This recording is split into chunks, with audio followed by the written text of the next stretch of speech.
Welcome to Patrick Henry High School for Week 6 Hogo Game of the Week, where the 3-2 Rural Retreat Indians take on the 2-2 Patrick Henry Rebels. Now here is Travis DeBusk and Dylan Hutton for the live pregame and play-by-play broadcast. There's a snap, the fake handoff to Carver. Zach Wright's got a lot of running room. He's down on the edge. He's got a lead blocker. Kent Kessner, he's loose. Touchdown. Give him 6. To Humphrey, he breaks through after a juke. He's got a gap. He's got a lane. He's got 6. Touchdown. But Doan in motion. Call's going to keep it. He's got a gap up the middle. He storms into the end zone. Touchdown. Northwood takes the early lead against Marion. Give them 6, boys.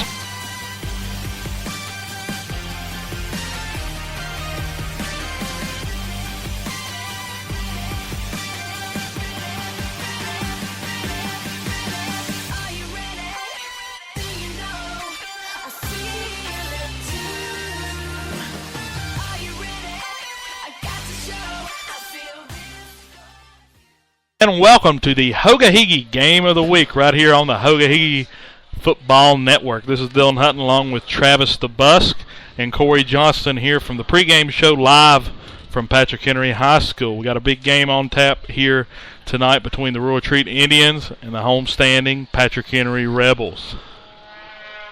Patrick Henry comes into this game 2-2. Rural Retreat, of course, with a winning record of 3-2. I think we're looking at two teams here that are going to run their game.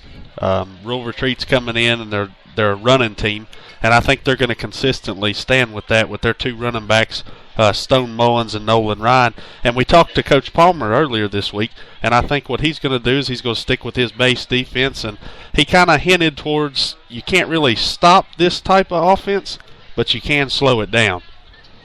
Yeah, it's going to be a running game, that's for sure, Travis. Yeah, Patrick Henry's going to come in with a similar style tonight. They got two big-time running backs of their own. They're going to look to those guys to move the ball up and down the field. The sun's out right now. We're expecting rain showers as it gets a little bit closer to kickoff, but you wouldn't know it looking at the sky.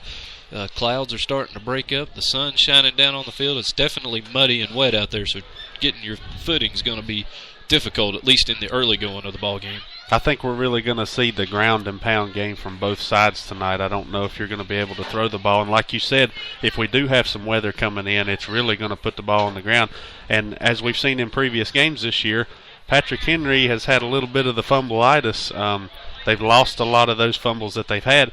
But tonight it's going to be even harder with the ball being wet. And I think turnovers are going to be a big key in this game, Travis. Yeah, just like last week, it's the same philosophy as it was for Northwood and Chilhowie. Hold on to the ball when you have it. Take advantage of those opportunities. Patrick Henry has had a bad case of the turnovers. They've had some special team breakdowns, especially last week in that loss to John Battle. Rural Retreat comes in here with the momentum. They're 3-2, and they hold the edge in this series by a wide margin. As a matter of fact, they've won this game 5 years in a row. So this is the first Hoga-Higgy game of the season for Patrick Henry. They need to try to get off on the right foot. The bulk of their season still in front of them. They can make some things happen. They could very easily be 4-0, but they come in 2-2. But I believe they're ready for a big-time matchup tonight. Yeah, a win tonight for the Rebels would definitely be a huge boost, and it would definitely change the way I think a lot of people in the district perceive them at this point. This is one of those kind of a prove-it game, it seems like, for the Rebels. Yes, last time we were here, of course, we did a broadcast for the the Twin Springs game, and it was a pretty good game. PH won that one 55-25, I think, or something like that. So PH ran away with that one. Hopefully we've got a closer one tonight. But some other games around the district I guess we need to look ahead or go ahead and just talk about. We'll be getting score updates throughout the evening from those. Virginia High travels to Chilhowie. Both those teams are 1-4 on the season, trying to get that second win. That's going to be a pretty fun game in Chilhowie. Tazewell travels to Marion to take on the Scarlet Hurricanes. That'll be a pretty good one. Both teams are 4-1. Northwood travels to Montcalm. I think Northwood will have a pretty good day up in West Virginia, but we'll be getting updates from those three games as the evening progresses. We've added a new part to the show with our new sponsor, Lowe's, Never Stop Improving. They'll be we'll be looking at the Lowe's scoreboard. So, Corey, you'll be stepping in at certain points, giving updates from around the district. Yep, and just a quick update. I did talk to some sources over in Northwood, and Olinger will not be playing tonight. They're calling it a precautionary measure. Don't think they'll need him over in Mount Com. But I know the Bristol paper did have it in there that he would be getting an MRI Tuesday. Not 100% on that, but they do think that he'll be good to go for next week's game at George Wythe. Yeah, I've heard the same thing from Northwood. We don't want to look ahead too far, but that's a big-time matchup coming up next week. George Wythe going over to Northwood to take on the Panthers. Northwood with a chance to move to 6-0 tonight with their win over in West Virginia. George Wythe has the night off, so they've got 2 weeks to prepare to get ready for that running attack that the Northwood Panthers bring. So that's going to be a fantastic game over there. It's homecoming night here at Patrick Henry.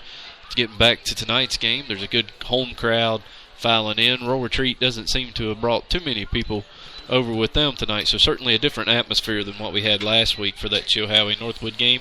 Going to be an exciting game, though. These two teams are evenly matched. Either one of them would be happy to get out of here with a win tonight and really get their season going in the great direction. If Rural Retreat were to pick up a win tonight, that moves them to 4-2. Does that make them a little bit more of a formidable opponent going forwards? I think so. I would see that as being a yes. Yes, they would have beaten a PH team that, a lot of people might have a lot of questions about, but they played Marion. They've got them out of the way. I know it didn't go very well for them, but they got that one out of the way. The only big game left against a big-name opponent would be George Wythe. So they've definitely got some chances to notch a few wins, and they need to take advantage of this little stretch of games they have coming up. Actually, let's see. I have a schedule here that way we can maybe take a glance at what Rural Retreat has looking forward. We talked about this a little bit in the pregame show. They got at Patrick Henry, and then they play at home versus Chilhowie next week. And that'll be a pretty good game. We're talking about Northwood and George Wythe next week, but Chilhowie Rural Retreat be a good one. Battle of two Indians. Be a pretty good game there. And then they got a bye, Rural Retreat does. Then they host Holston. Then they travel to Northwood High School to take on the Panthers in Saltville, and then they end the season, of course, with that big rivalry game against George Wythe. So they've definitely got 3 games here. That'll be pretty interesting to see, because we might be looking at that Northwood game a little bit differently if Rural Retreat pulls off 3 straight wins here at PH, Chilhowie at home, and then Holston at home. That's a tough way to end their schedule, too. I mean, if we're talking about the 2 best teams in the Hoagahigee right now, we may be talking about Northwood and George Wythe, and they end the season with both those teams. So that could be a tough way to end your season there. Yeah, and then let's switch sides here, and let's look at Marion for a second. They're pretty much done with Hoagahigee play, sitting there at, 4-1, and they've got Patrick Henry coming up in 2 weeks, because they got a bye next week, so they've got Patrick Henry coming up in 2 weeks. Tazewell tonight, and they got PH after a bye, Union at home, Virginia High at home, and then they travel to Abingdon to take on the Falcons. So Marion's pretty much done. They're waiting for somebody to slip up. Yeah, they're going to be pulling for Northwood to lose 2 games. Yeah, they've got to forward. lose 2. That way Marion can win the Hoagahigee District. Marion, I don't see them losing anything else on their schedule. I feel like they're going to finish out this season with just that one blemish. They're going to have great momentum as they head into the West Division II playoffs. They're solidly in right now, and I don't see any reason to think at this point they won't make it. Yeah, they're definitely in by quite a good bit. They're 5th in the 2A West standings right now. Of course, that's going to change as teams lose and other teams find their way in. But as far as the Hoagahigee teams that are in 1A, everybody but 2 is in. Or everybody in the Hoagahigee is in the playoff except for 2 teams. Right. And Chilhowie's just barely out. They're out by a tiebreaker. They're 17th out of 16th. So Patrick Henry can really ill afford to lose this game tonight, because they would be on the verge of falling out if Chilhowie were to pick up a win against Virginia High tonight. That would probably swap them around, move Chilhowie in, drop Patrick Henry. Yeah. From that Rural Retreat, they're a little bit ahead of Patrick Henry in the standings, so they've probably got a little more room to give. But, they don't want to take any precautions either. They want to pick up this win on the road tonight. Yeah, they're halfway better than other teams in the 1A West. One would think if they can get through this stretch of games here with a winning record, they would pretty much make it in. Of course, it depends. Chilhowie and Holston are the two teams are out. Chilhowie's out by a tie for 16th, and the tiebreaker they lost. Holston is out there in 27th, so Holston pretty much doesn't have any room for error. They're going to have to come back out if they want any chance of making the postseason, and they probably need a few teams to lose. I think we all agreed, though, that Chilhowie can improve. Their season's not over, like we talked on Sports Talk. That season's not over. They can still turn it around, and they can still get into the playoffs. And like we talked, they're just barely out by a tiebreaker right now, Travis. Yeah, Chilhowie hasn't been able to get out of their own way. We think back to we covered the Chilhowie-Marion game, in which Chilhowie just made several mistakes with opportunities to put points on the board. Couldn't do it. Last week in the game against Northwood, turnovers twice as they headed towards the Carter's Pharmacy red zone.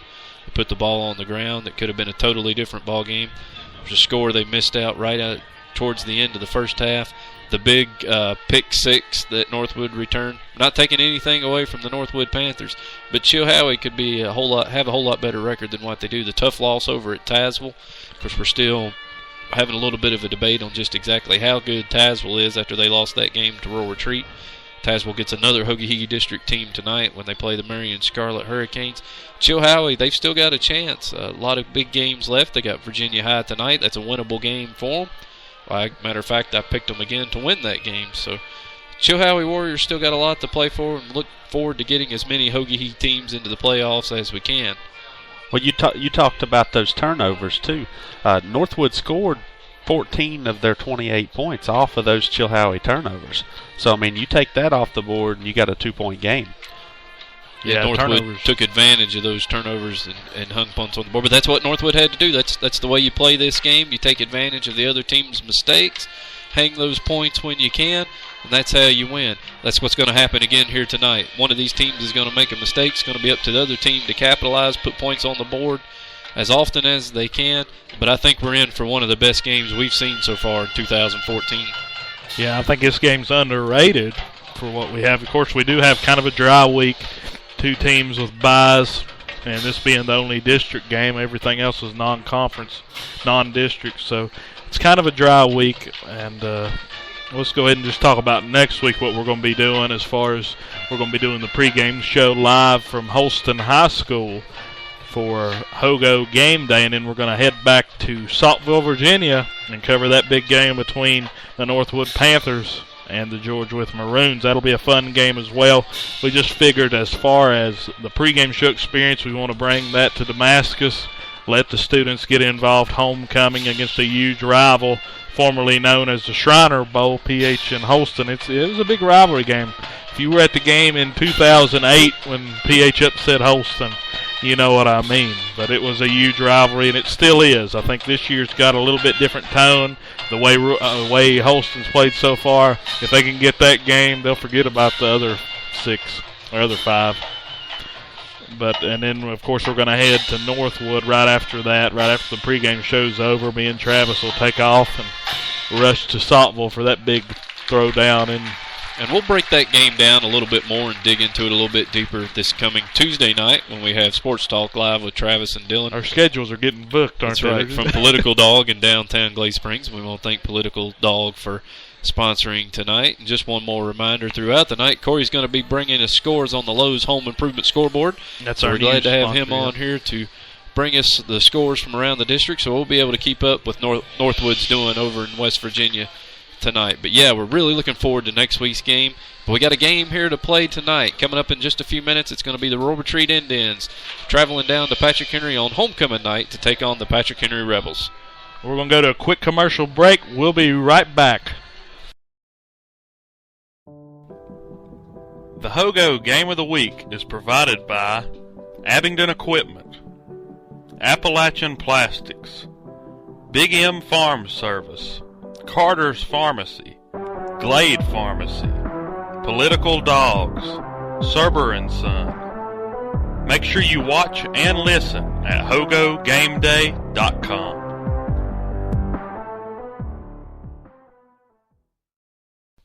Keep up with all the action in the Hogo. But Marion's going to take over here on the 10-yard line right in the red zone. That handoff to Wagner up the middle. There's a lot of Warriors in the backfield. Here comes Wagner around the edge, diving in. Touchdown! Like us on Facebook, Hogo Game Day. Follow us on Twitter at Hogo Game Day. And check out our very own website, www.hogogameday.com.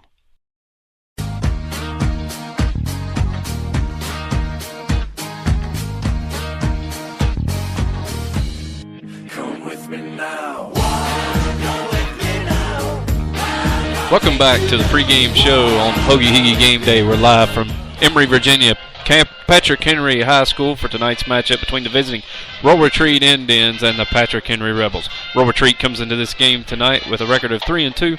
The Rebels enter with a 2-2 record on homecoming. The Roll Retreat Marching Indian Band on the field now for pregame entertainment. We're coming up on kickoff in a little under 10 minutes, so we're glad to have you tuned in with us tonight. Yeah, and Corey right now is going to look into our key players to watch for tonight's matchup here in the Hoga-Higgy District. These key players are brought to you by Lowe's. Never stop improving. All right, guys, just from looking at some of the stats so far this season, Roll Retreat's got a tandem of running backs in Stone Mullins and Nolan Ryan. Stone Mullins so far this season, 73 carries, 626 yards. That comes out to be about 8.6 a carry. Nolan Ryan on the other side, 75 carries, 698 yards, 9.3 a carry. Nolan Ryan's also got 6 touchdowns on the year. And it seems like Roll Retreat does a really good job of balancing those carries. They've both got about the same amount of yards, but they're both two carries from each other, and it seems like they really know how to balance that game between the both of them. On the other side of the ball, you got Dakota Humphrey for Patrick Henry, 57 carries, 541 yards. That equals out to about 9.5 a carry, but he scored 12 touchdowns. But like we talked earlier, it seems to be the fumbles this year that have really got Patrick Henry in the hole they're in. Instead of maybe being the 4-0 that we thought they would be, they're here at 2-2. Yeah, the ground and pound will be in full effect tonight, it seems like. With that, let's go ahead, Travis, and let's go to the Glade Pharmacy winning prescription, brought to you by the Glade Pharmacy, located in Glade Spring, Virginia. Make sure you stop by there for all your home pharmaceutical needs. Footing's going to be everything tonight. The field's muddy. We've had rain most of the afternoon, expecting more rain to move in sometime just after kickoff, though the skies still look pretty good right now. Take advantage of your opportunities. Don't turn the ball over and give the other team a short field. Both offenses can score. Roll Retreat can pound the ball on the ground. Patrick Henry can too. Patrick Henry might have the advantage. They can throw if they have to, but with the ball being wet, you don't want to see a whole lot of that tonight. We're not sure how Roll Retreat's defense stacks up against the pass. Marion was able to throw the ball against them pretty good. Patrick Henry's passing attack certainly isn't that the Marion Scarlet Hurricanes is, but Patrick Henry does have some confidence in their passing game. They've got a good quarterback, good receivers. Key is the same as always. Take advantage of your opportunities. Put points on the board when you can, and you'll come out of here with a win. Yeah, we're expecting a good game here. A very underrated football game here from Emory, Virginia. That was your Glade Pharmacy winning prescription. Brought to you by Glade Pharmacy in Glade Spring, Virginia. Make sure you stop by there for all your pharmaceutical needs. We'd also like to thank our other pharmacy, Carter's Pharmacy in Saltville, Virginia, for helping us out and donating a little bit to the show. With that, let's go ahead and let's go to our Lowe's scoreboard. We have a game that's already kicked off. Here's Corey with the latest from the Hoga-Higgy. Yeah, we got a quick score already, guys. Northwood has taken the early lead against Mount Calm. That's early in the first half. Northwood leads that 14-0, and that is your Lowe's home improvement scoreboard. Back to you guys. Thank you, Corey. And that was a big update there. Northwood already up by 2 possessions. That game is probably going to shape out just the way we thought. We think Northwood's going to win it in a blowout, and certainly no reason not to think that at this point as they jump out to that early lead, 14-0. That game just getting underway. Patrick Henry getting ready to take the field here. A lot of smoke coming out from the field house. They're getting ready for a big homecoming introduction. The Roll Retreat Band still on the field finishing up their performance. Then the Rowdy Rebels will be taken to the field here in just a minute. Yeah, Speaking of that homecoming game, this is a very high-emotion game. And I think when you look at the high emotion, Patrick Henry's maybe one of the younger teams that we've seen. And in that situation, you have to control your emotions. Something we talked about last week with the Northwood Chilhowie game. We saw emotions run high, and sometimes you lose control. In a game like this, it's the same type thing. You've got to gain control, and you've got to keep control in a high-emotion game. And with Rural Retreat, you're here to spoil the party. And if it does rain, it kind of favors Rural Retreat because of what they got going with the running game. So I think with this high-emotion game, we got to look at all the keys here, turnovers and emotions. Yeah, the emotions could run high. Patrick Henry, it's their 15 homecoming. seniors. Never won a district game. This is their chance. 15 seniors. Never won a district game. And like you said on Sports Talk, they haven't won a district game since 2009. They're hungry. And looking at the schedule from last year, the closest game they had was 13 points. So they really haven't been in that almost win situation before, guys. Yeah, if PH can just hang with them. Get it to the fourth quarter, guys, and we'll let the fourth quarter determine this thing. The Rebels just took the field, and they're pumped up here. Homecoming for Patrick Henry. Mark Palmer was very excited about this team. Yes, they haven't done well in some games so far, but in other games they have really showed up. So hopefully we'll get to see the good Rebels tonight as they get set to take on the Rural Retreat Indians. It's going to be a fun night. I've already got that feeling going through the stadium here. The PH side is getting packed. Seems like a pretty good turnout here. So PH, of course, I thought they was going to break out special jerseys, but they broke out an all-blue set here, the regular home jerseys. Yeah, they look sharp tonight. They've got the blue helmets, blue jerseys, blue pants, light blue numerals, and light blue shoulder stripes. Good-looking uniform tonight for Patrick Henry. Yeah, and we're waiting for the arrival of the Rural Retreat Indians. I see them coming up the hill right now, up past the stadium. So they'll be taking the field here shortly. Like you said, Travis, there aren't a lot of Rural Retreat fans over there on the other side. They are not. The Rural Retreat Indians, they're going to be dressed tonight in gray pants, white jerseys, black helmets, and black numerals on their white jerseys. With that, let's go ahead and go to the Abingdon Equipment starting lineups powered by Kubota. Starting at left tackle. Let's just do the offensive line all in one piece here. Number 65, sophomore Cade Rouse. Number 78, senior Michael Addison. Number 70, senior Jared Durrance. Number 59, right guard Quante Forward. Number 75, right tackle junior Zach Smith. Starting at tight end, number 86, Tanner Cox, 6'2", 184 junior. Starting at wide receiver, number 2, senior Jackson Sowers, big target outside, 6'3", 176. Starting on the other slot receiver position here, Tyler Foster, 5'7", 130 pounds, sophomore. Starting quarterback for the Rural Retreat Indians, number 17, sophomore Trent O'Neill. Starting at running back, we'll go ahead and do the duo here. Number 7, Nolan Ryan, senior. And number 5, Stone Mullins, senior. Also, those two guys are linebackers here on the other side. Now, let's go ahead and do the Patrick Henry offense. Starting at left tackle, number 75, Jacob Sheets. Left guard, number 66, Matthew Tigner. Center, number 76, Justin Kessner.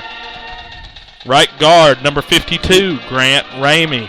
Right tackle, number 77, Clay Seymour. And this is a Rebel offensive line that has 4 out of 5 seniors, and the lone sophomore is Matt Tigner right there at left guard. Slot and tight end, number 32, senior Andy Garrett. And in the double wing set, the 2 wing backs for the Rebels, number 15, Isaac Carver, and number 7, Kent Kestner. You expect to see a lot of different players in there in that wing back for Patrick Henry. Starting quarterback, Zach Wright, senior. Last week he was 15 of 23 passing, 260 yards and 1 touchdown. And your starting running back tonight, number 25, Dakota Humphrey. He is a sophomore, so one of the younger players is also the biggest playmaker here on the team. Other names you should know for the Rebels offense, number 2, Caleb Boyd, wide receiver and wing back. Number 4, wide receiver and wing back, Alex Davenport, very speedy kid. Both those two are sophomores. Another sophomore here, number 31, running back Andy Cuddy. And number 14, look for him a little bit tonight on special teams. Caleb Edwards, very athletic kid. The third-string quarterback. He's a freshman. He's a star athlete in track, too, for the Rebels. Yeah, they need to get him in opportunities that they can, get him prepared for the future. He's going to be the future of this Patrick Henry program. It's always great to have a young starting quarterback, so hopefully he can move into that role maybe as early as next season. Yeah, and those were your two starting offenses, brought to you by Abingdon Equipment starting lineup. So we'd like to thank Abingdon Equipment. Rebels are out there on the field. Of course, they take a jersey out for Griffin Palmer, the student here at Patrick Henry, an athlete that was tragically taken from the world a little too soon with what happened over the summer with that, and the PH fan base and community here in Glade Spring has really rallied behind every sport did something that Griffin competed in, and I think they do a great job paying tribute to him. That's definitely an emotional thing for these guys. So looks like Rural Retreats won the toss, and they are deferring to the second half. That'll put Patrick Henry receiving. So to start this first half, Patrick Henry will be receiving, and they're going to be moving left to right across our radio dial. Rural Retreat choosing to defer to the second half. That's pretty interesting for a team here that's able to score points. They're going to defer and let their defense do the job first. That's a little odd to see them not take the ball, especially with their running back tandem here. But I guess we'll get a chance to see Patrick Henry here right off the bat and see what the game plan holds. I think maybe we may see some passing early. It's really let up here. The rain's not falling yet, so maybe we see some passing out of Patrick Henry early, Travis. Yeah, as we look off to the southwest, we can see still some red sky over the horizon, so there doesn't appear to be any rain coming anytime soon. We may have an exciting night here. It feels like football tonight. Temperature getting down into the low 60s. We've been sweating at all the other games we've been to so far in 2014. If you're planning on going to a college football game tomorrow, it's definitely going to feel more like November than October. Temperature is supposed to be only in the low 50s. So big homecoming crowd here. They're getting fired up. The Patrick Henry Rebels are going to receive this opening kickoff. Quick Lowe's home improvement scoreboard update real quick. 21-0 Northwood now. Still early in the first half. Panthers rolling in West Virginia. Growling. Can you growl, Travis? Wow. There we go. There you go. Does that sound like a panther? It did. If they get off to a hot start like that, they might be able to bench a few guys, get them rested up. We got Georgia with coming up next week, boys. Big game, guys. It's going to be a throwdown in the small town. Do you like that? I like that. Is that enough? We're going to Salt Vegas, baby. We're set for kickoff here from PH. We need to stop getting excited about that game. We got a big one here.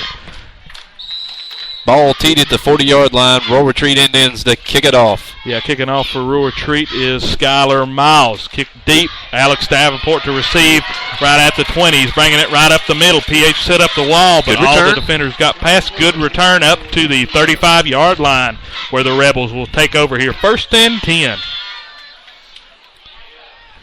The defenders were able to get completely through Patrick Henry's wall there. They never were able to set it up, but Alex Davenport's just so fast. He fielded the ball on about the 20-yard line, got his 15 yards up to the 35, and a little bit of super quick. Didn't have any problem getting up there. That's where the Rebels will take over. 1st and 10 on their first possession of the ball game. The Rebels 1st and 10 here. They're going to come out in a shotgun set. Trips to the right. Graydon Williams, the lone wide receiver, off to the left. To the right, you will have Isaac Carver, Kent Kestner in the middle. And on the outside, looks like Johnny Reichler. So they're going to be in a pistol set here, Dakota Humphrey and Zach Wright. There's a handoff to Dakota Humphrey. He storms forward for about 2 on the carry. He's tackled by, let me get the number there, number 75. That will be, if I'm correct, Zach Smith. Yes, I am. So Zach Smith with the tackle there early for Rural Retreat. It's 2nd down, a gain of about 3. I'm going to say 2nd down and 7. So they're in the double wing set here. They're going to put Kent Kestner in motion. Handoff again to Humphrey. He's getting met at the line of scrimmage. He's brought down after a short gain of about 2 on the play. They're going to give him the forward progress, a pick up at 2 yards. That's going to bring up 3rd and 5.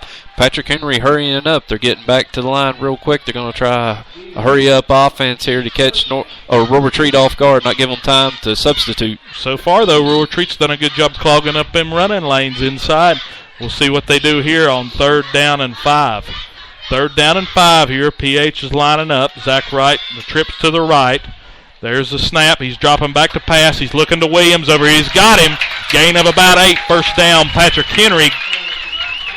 Big height advantage over there outside. A matchup between Graydon Williams and Wyatt Sowers. There's a huge difference there in height. I don't have the official roster, so I don't have the height there, but Graydon was able to just go right up over him and pick it from the sky. So the Rebels still in the shotgun set. I said a difference in this game would be the Rebels' passing attack. And here they go again. Wright drops back, looking back to Graydon Williams on a corner route. He's got him. Gain of about 7 on the play. It's going to be 2nd down and 3. Right now, the Rebels looking pretty good passing. Yeah, that's a nice little play. They've run that twice, just a little down and out to Graydon Williams. That time he catches the ball right on the sideline, steps out of bounds. A big pickup of 7 yards, going to bring up 2nd and 3 for the Rebels. Good looking out route there, perfectly timed between Graydon Williams and Zach Wright. They're in the double wing set here. They're going to put Kent Kestner in motion. Fake handoff to Dakota Humphrey. Zach Wright's going to lose his footing right at the line, or maybe a yard. I'm going to give him a yard. 3rd down and about 2. That's the first example of what we talked about in the pregame show. Footing's not going to be very good. He slips up. He had some room on that outside edge and couldn't. And he had Humphrey right behind him. All he had to do was pitch. Couldn't get that foot planted. PH making some substitutions here. Looks like they're bringing in a big set here. All the wide receivers are coming out. Well, yep.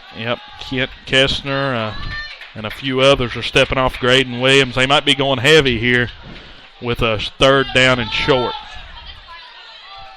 So here we are, 3rd and short. Looks like they're going to go under center, offset I, with Cuddy and Humphrey in the backfield. Handoff to Cuddy. He's got the first. Gain of about 4 on the play. 1st down, Rebels. So another 3rd down conversion for Patrick Henry, 2 straight. So right now they're doing a great job offensively. Yeah, they're mixing it up. Good play calling so far by Coach Palmer. He's keeping the personnel mixed up, the plays mixed up. Good drive going here to start off this game. They're down to the Rural Retreat 40-yard line. Yeah, no huddle going for the Rebels. We got 9:35 to go here. Tie game. If you're just now joining us, Rebels driving. There's a snap. Drop back, looking outside to Kent Kestner. Incomplete. Good coverage downfield there by Hunter McMillan, a 10th grader for Rural Retreat. So good defense right there. It's going to be 2nd down and 10. Pass was just a little bit high to Kestner. He jumped to try to reel it in.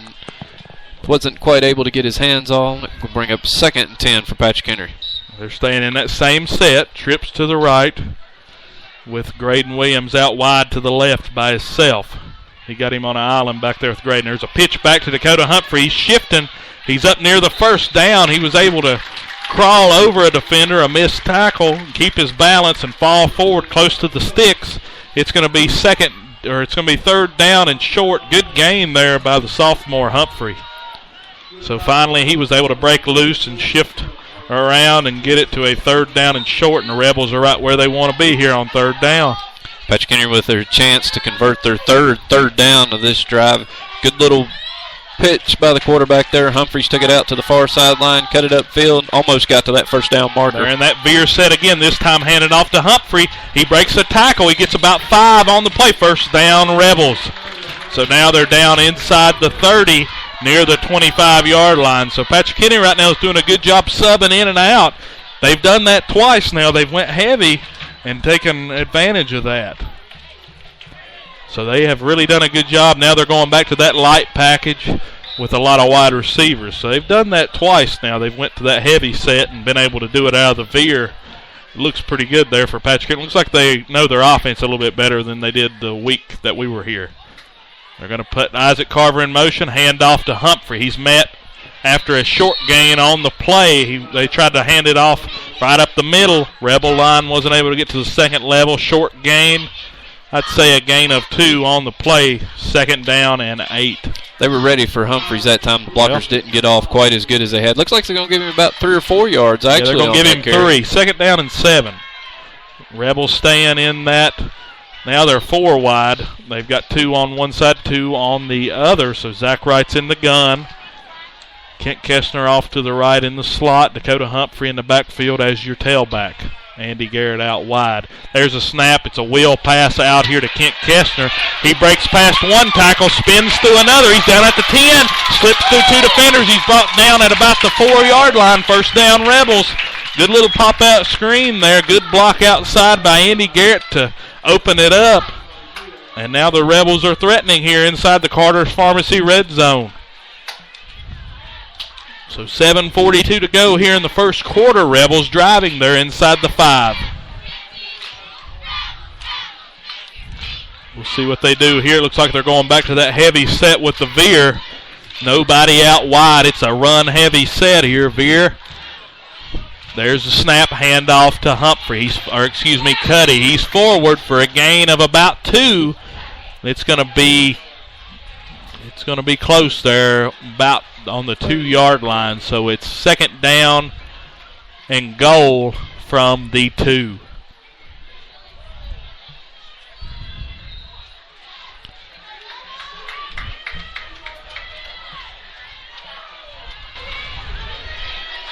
There's a snap, handoff to Cuddy. He's in. Touchdown. Give him 6. Rebels got the lead.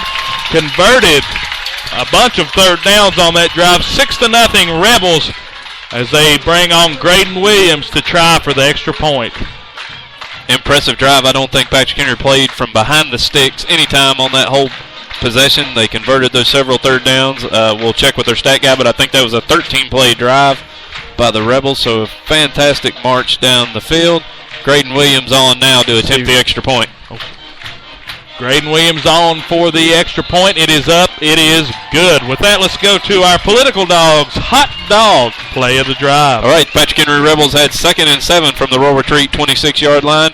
That's where Wright threw a little outside screen to Kent Kestner. He takes it down 22 yards to the Northwood 4 inside the Carter's Pharmacy red zone. That would set up the touchdown for Patrick Henry 2 plays later. That's your Political Dog hot dog play of the drive. Be sure you visit Political Dog, downtown Glade Spring, Virginia. Let's take a look with Corey over here and get our score updates from around the Hoga-Higgy, brought to you by Lowe's. Never stop improving. Looks like our first score here. Northwood now up 28-0 at Mount Com. Another quick score update. Virginia High is taking the early lead at Chilhowie, 7-0. Back to you guys. So Chilhowie's trailing at home to Virginia High. That'll be an interesting game to keep up with throughout the evening. We're set for kickoff yet again here. PH set to kick it off to Rural Retreat. We'll see what the Indians do here, see if they can answer.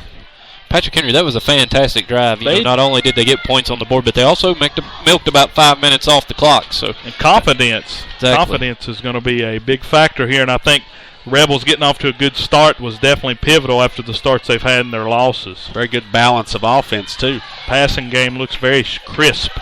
There's a kick. It's going to be fielded and dropped, but recovered by Tyler Foster. So a short kick. Well, not really a short kick. It took a good bounce after the miss catch. So it's going to be Rural Retreat ball right on the 24-yard line. So Rural Retreat coming up 24 yards. Yeah, hit one of the up receivers in the hand there on the kickoff and just bounced off his hands, and that gave it a Rebel bounce back to Rural Retreat up to the 24-yard line. That Rural Retreat actually had the opportunity to field that on about the 35.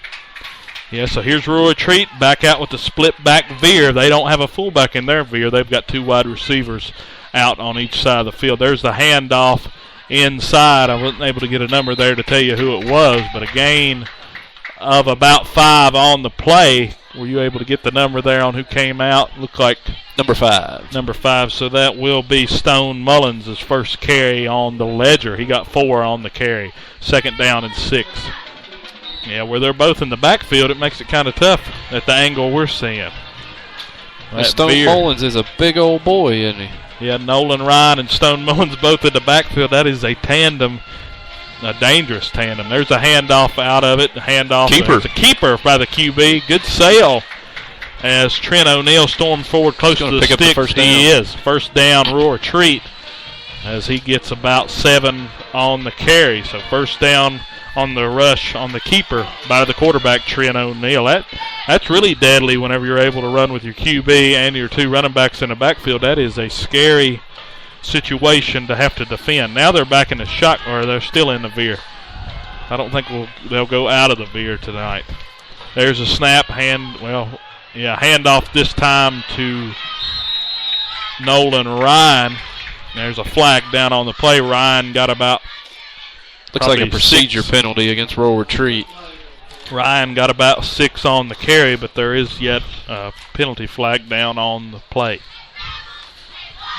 The refs are going to convene.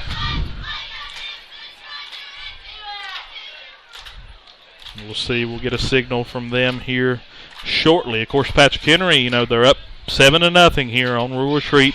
6:03 to go here in the first quarter. So Rebels off to a great start. They don't hold a very good record against Rural Retreat over the years. 6-20 since they first met in 1988. The officials are discussing this. Apparently, I think it might be an alignment penalty. They're trying to. Okay, they're going to waive this off. They're waiving the penalty. Gain of about 6 on the play. So it's going to be 2nd down and 4 from the 41-yard line. I think what that was, guys, right there, from what I can tell, the tight end looked like he was just a little bit off the line, but I think that's what they were discussing. I think he actually was on the line and came in as eligible there. So they were able to get that sorted out. They're back in that veer set. Jackson Sowers down here at the bottom of the field as your wide receiver.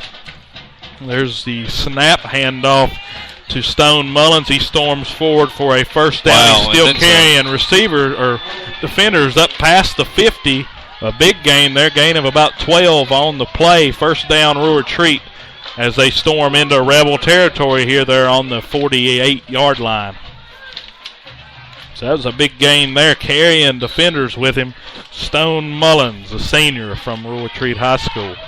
We definitely know those 2 names very well after our shows this week. Yeah, he had about 4 defenders hanging on him. He just carried them down with him across the 50-yard line into Patrick Henry territory. There's the veer set again. Mullins on the carry.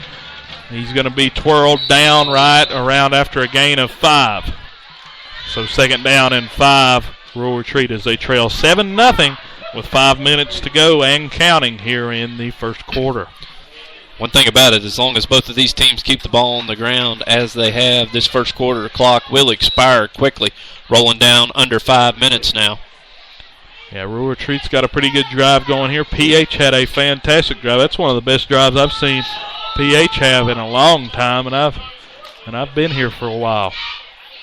Well, I saw a lot of games, so there's something up, I think, with the clock. We'll see. I don't know what they're looking at. Do you, Travis? I don't believe the play clock started. I believe that's what Coach Palmer is going to say is the 25-second play clock isn't running. While we've got a quick break here, I'll give you guys some stats from the first drive for Patrick Henry. That drive was 64 yards. Humphreys had 5 carries, 22 yards. Wright was 3 for 4 passing for 33 yards. So from the looks of it, the balance for Patrick Henry has been real good so far.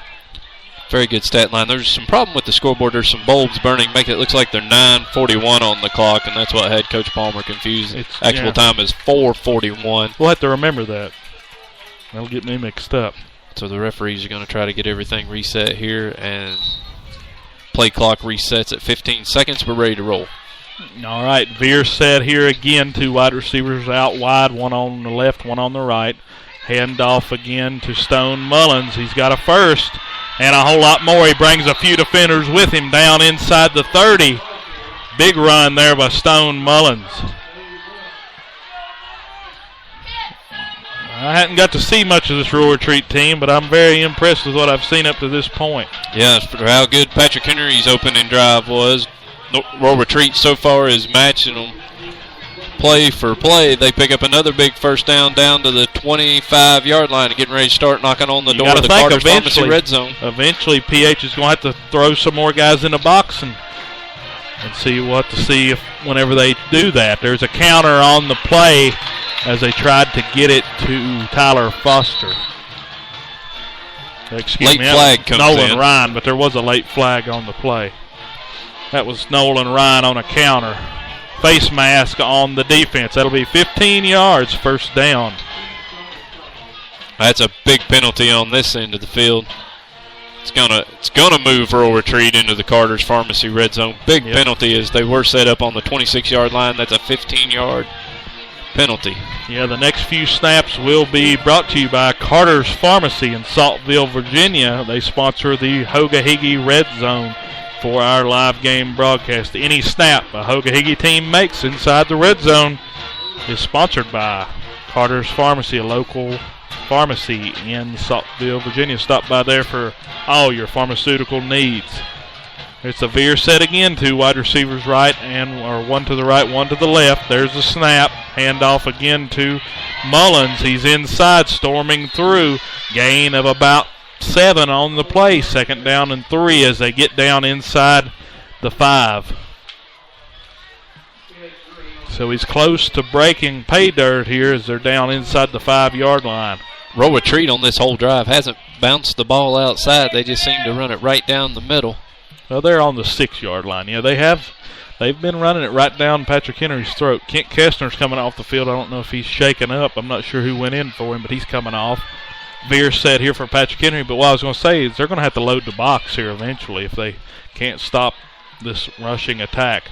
There's a snap. QB keeper. He's got it. He's got 6. Good blocking up front by the line for Rural Retreat. Touchdown, Indians. So a big score there as they answer right back. And just as we had talked about, Rural Retreat kept bringing it up the gut against Patrick Henry on that play. They crossed them up, turned it to the near sideline, took it in. No Rebel defenders moved over to even make an effort to slow the runner down. Touchdown, Rural Retreat. And they're going to go for. Are they going to go for 2? They're going to see if they get a mismatch. They're going to look and see if they can get a mismatch. Yeah, they're going to fake it. They're looking to the end zone. It's incomplete. Rebels hold as they tried to target they tried to get Stone Mullins there as they set up in a field goal set, but then, of course, threw out of it. So that's one of those plays where if the defense isn't lined up right, they'll go with that play.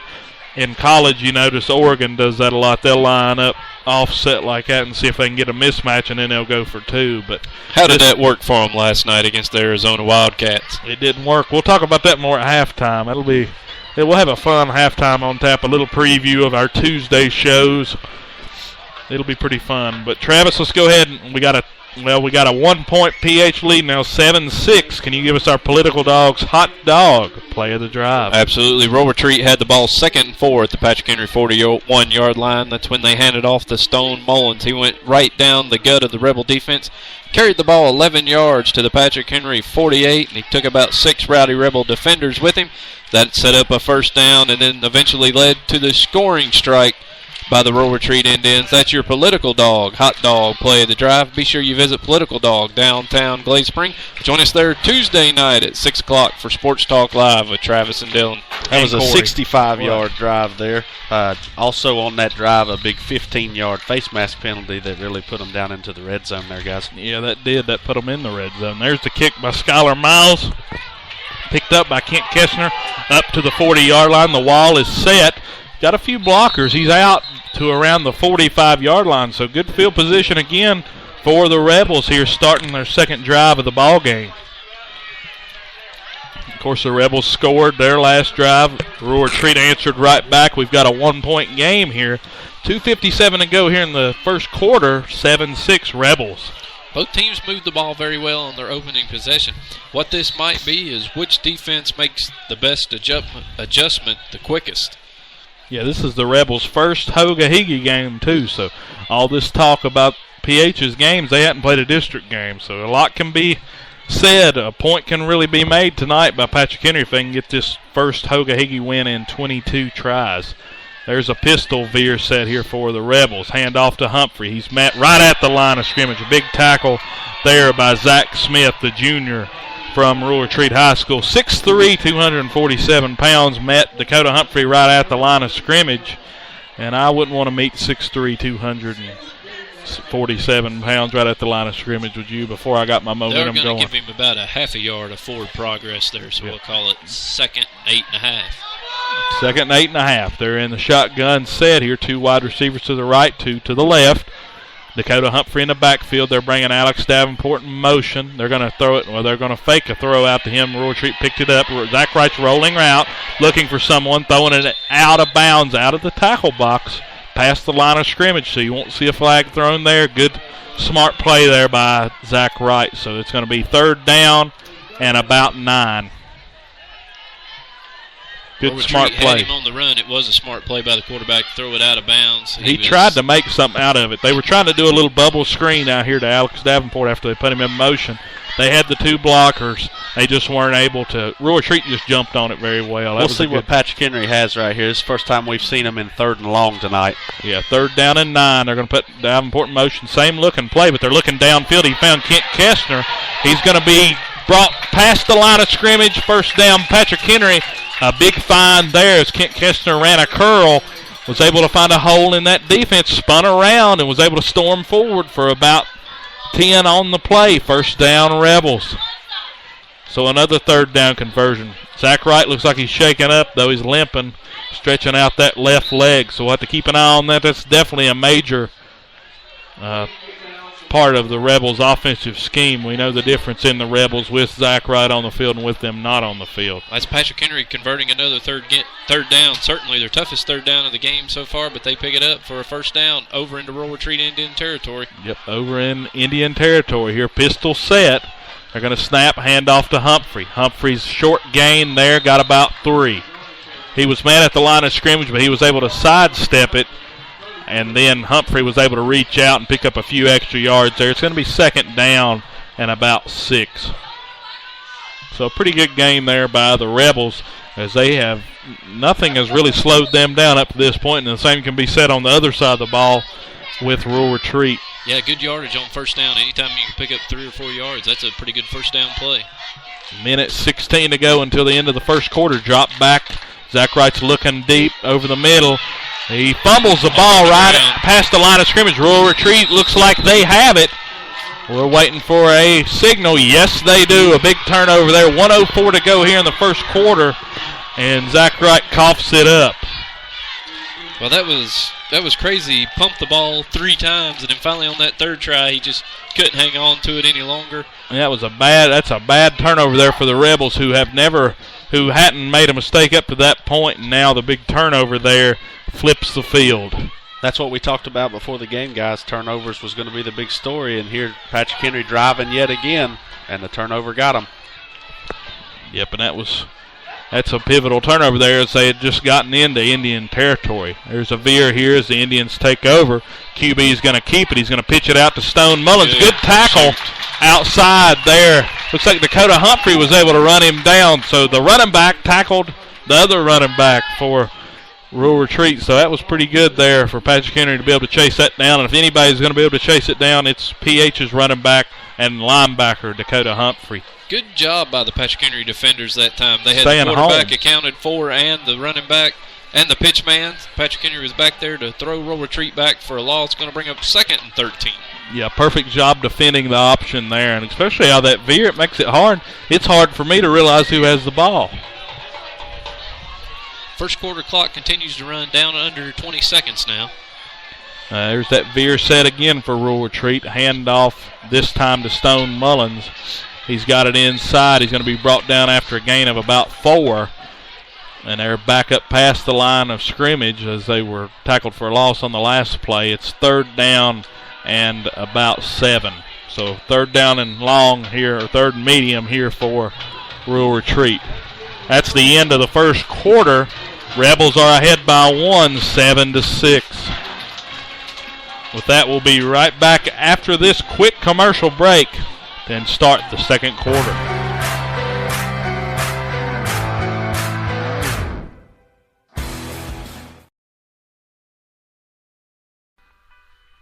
We'd like to thank all of our listeners here on the Hogahigi Network and remind them to stop by HogoGameDay.com for the latest on all your Hogahigi teams. That is HOGO GameDay.com, partnered with Hogahigi.com, the worldwide leader in Hogo sports.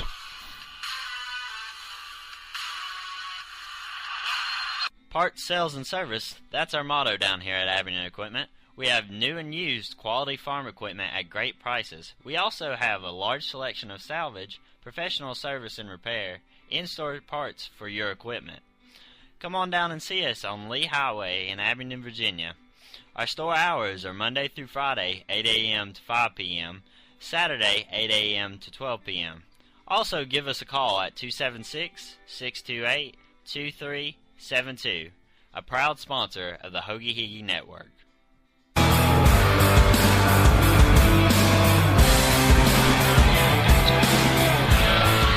All right, welcome back here. Big play in the works here. As that's a touchdown. Sorry about that. That was a huge play, and we weren't here for it. Let's see. Stone Mullins was able to catch a pass, the first attempted pass of the evening for Rural Retreat on a 3rd down and 9, and a touchdown for the Indians. That's a 53-yard passing touchdown there to Stone Mullins. Yeah, and that was a huge play. It looked like it caught him on a swing route, and he was able to just wheel around. And he was able to catch the ball there as he was coming around and run over a few guys and was able to get loose. I actually thought Dakota Humphrey was going to chase him down, but he wasn't able to. They're in the wing set here, going for 2. We got a timeout called by Rural Retreat. Coach Akers doesn't look like he's very happy with something there in the way they lined up. Sorry about that. The game got started pretty quick there. Yeah, they come out of that quarter timeout. We weren't even paying any attention to what was going on, and sure enough, they come out with a big strike. That was off of a 3rd and 8. It was a big 3rd and 8, a chance for Patrick Henry to get Rural Retreat off the field. It was a 3rd and 8 from Rural Retreat's own 47-yard line. O'Neal, the 53-yard touchdown pass to Stone Mullins. He hauls the mail into the end zone. That's your Political Dogs hot dog play of the drive. Be sure to visit Political Dog, downtown Glade Spring, Virginia. We still got a timeout on the field, so let's take a minute and check in with Corey with our Lowe's Home Improvement scoreboard. All right, guys, well, it looks like Northwood's running away with this one. Still in the first half, 41-0 Northwood over Mount Calm. Another score from around the region. Chilhowie trails Virginia High 14-0. Marion, quick score update from that one. They lead 7-0 on a Tazewell turnover at the end of the first. Back to you guys. All right, they're in the veer set here, going for 2. He's pitching it back. He's got it. 2 points. Good. We got a tie game. Well, not a tie game. Excuse me, I was wrong. 14-0 Rural Retreat. 14-7 Rural Retreat. 14-7 Rural Retreat. So definitely an electric start to the second quarter. 11:49 to go here in the second quarter until the half. You can't make mistakes. Patrick Henry was pushing the ball down the field. They looked like they had a great drive going. They just converted a big 3rd down. They laid the ball on the ground. That's been their Achilles heel all year. Rural Retreat did what good teams do, and they took advantage of the Patrick Henry mistake, drove it right down the field, put the touchdown on the board, and they take the lead by 7. Well, 3 things we talked about in the pregame show, guys. 1 was momentum, 2 was turnovers, and 3 was field conditions, and it seemed like all 3 of those had some kind of effect in that drive right there. Yeah, and PH really has to answer here. This is a momentum-type swing now. Rural Retreat scores quickly, and, PH had to take chunk plays and really chunk her way down. PH can do that here. Get it into the half tied. I believe that'd be huge. If they can get the ball back. Something Rural Retreat did here, too. They flipped that coin toss. They chose to defer their option to the second half, so they got that turnover. That resets the possessions into Rural Retreat's favor if this continues to be a back-and-forth game. That could turn out to be really big. There's a kick by Skylar Miles. It's fielded by Dakota Humphrey. That's a good guy to have returning. He's going to juke a guy out. He's heading up the middle. He's out past the 40 to around the 43-yard line. Rebels will set up shop on their own 43. Good return. The kick wasn't very deep, but right into the hand of Humphreys. He just took it right down the middle. Good return to set Patrick Henry up in business. 1st and 10 from their own 43-yard line. Yeah, Coach Palmer's probably stressing, hold on to the ball, guys. Come on. It's been too many games, the same old song and dance for the Rebels. You can't let this turn into just a turnover fest. If so, Rural Retreat will just keep running it down your throat. shotgun set here. Wide receivers to the right and to the left. Zach Wright and Dakota Humphrey back for PH. Zach Wright, QB, Dakota Humphrey, the running back. Wright's looking deep. They were actually trying to screen it to Humphrey. He's going to be brought down shy of the line of scrimmage. Loss of about 3 on the play. It's going to be 2nd down and 13. So they were trying to find him on the screen. It wasn't a well-timed screen. It had some confusion laced with it. Rural Retreat did a good job of reading it, and it goes for a loss of 3. It looked like the play was set up right. They just weren't able to bring it off real crisp. It was a long time developing. Gave the Rural Retreat defenders enough time to account for everybody. They're double teaming Graydon Williams down here on the bottom as they're in that pistol set with the veer. They're going to run it up the middle with Humphrey. Gain of about 5 on the play. It's going to be 3rd down and about 8. So they're double teaming Graydon Williams, anticipating that deep ball, and that's a good way to negate that, putting 2 guys on the big man. His height is definitely an advantage. Trips to the left here for the Rebels. 3rd down and 7. 1 wide receiver off to the right. There's a snap. Fake handoff to Humphrey. He's rolling out. He's got a man here. Isaac Carver short. Oh, he breaks a tackle. He's got the 1st down and a few more here. He was going to be short if he could have been brought down there by Tanner Kinser. He had him at about a yard short of the line to get, and he wasn't able to bring him down. Carver broke through it, stormed forward for about 3 more yards. 1st down, Rebels. Another 3rd down conversion for Patrick Henry. Yeah, it's the 2nd time they've converted a 3rd and long, so good job there by the Rebels. Yeah, 3rd down and 8, or 3rd and 7 that time. They converted that 3rd and 9. They were able to hit Kent Kessner down here on their last drive. That was a huge play. They're in that pistol set again with the veer. There's the snap, handoff to Cuddy. He's met right at the line of scrimmage. I don't think anybody blocked on that play. Loss of 2 on the play.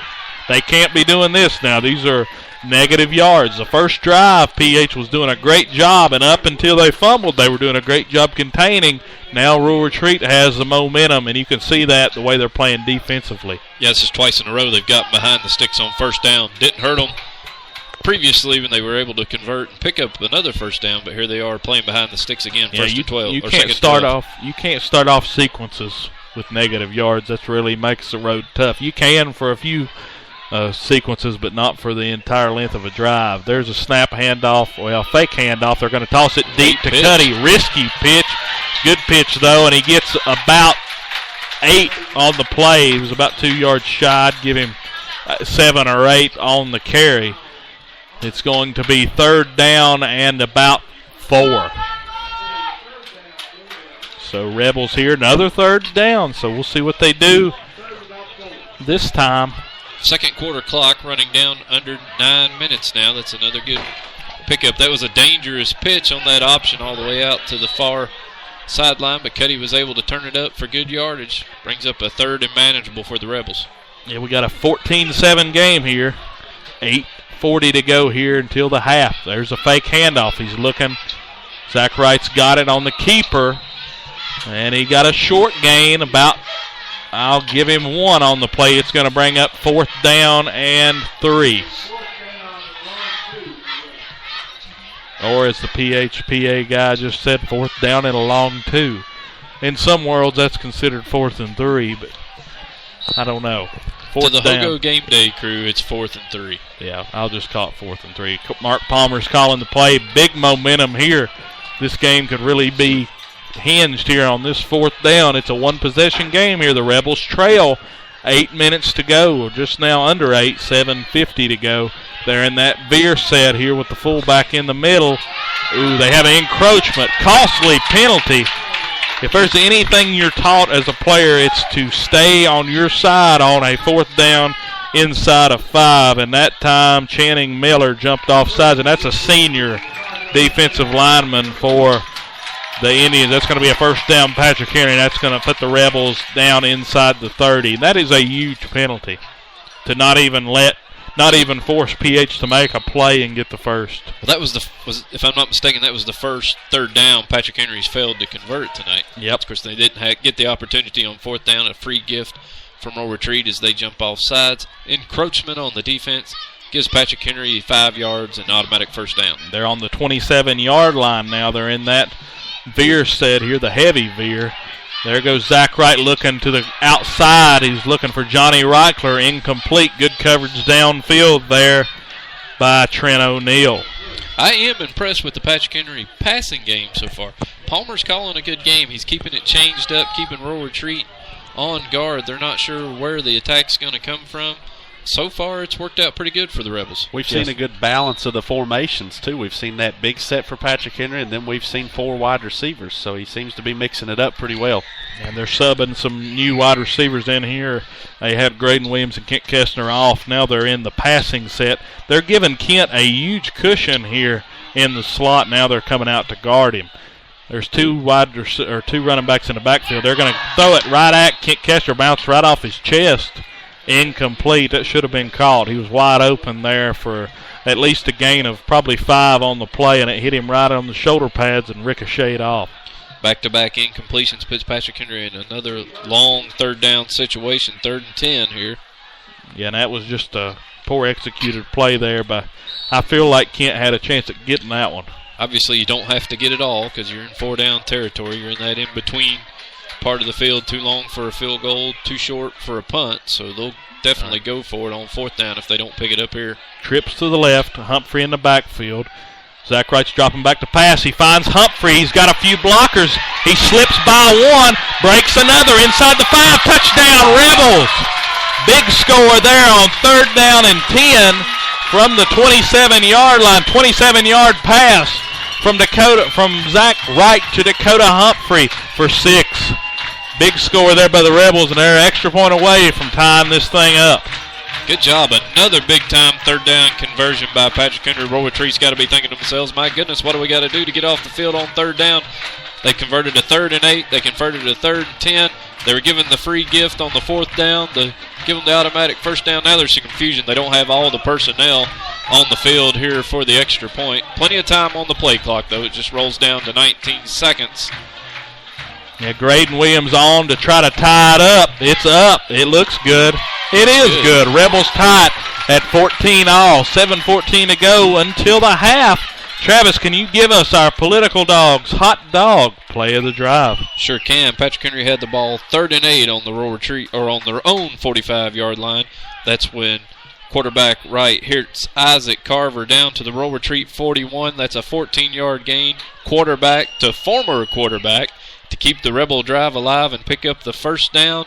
A few plays later, the Rowdy Rebels take it into the end zone to tie this score up. That's your Political Dogs hot dog play of the drive. Be sure to visit Political Dog downtown Glade Spring, Virginia. And also tune in Tuesday night at 6 o'clock or stop by Political Dog for Sports Talk Live with Travis and Dylan and Corey. We look forward to seeing you there on Tuesday night. Yeah, we had a lot of fun last week. We talked college football, Hoga-Higgy football. It's a good mix. We just don't have enough time to get it done in. It don't seem like it's very fun. I think we'll have a lot to argue about Tuesday.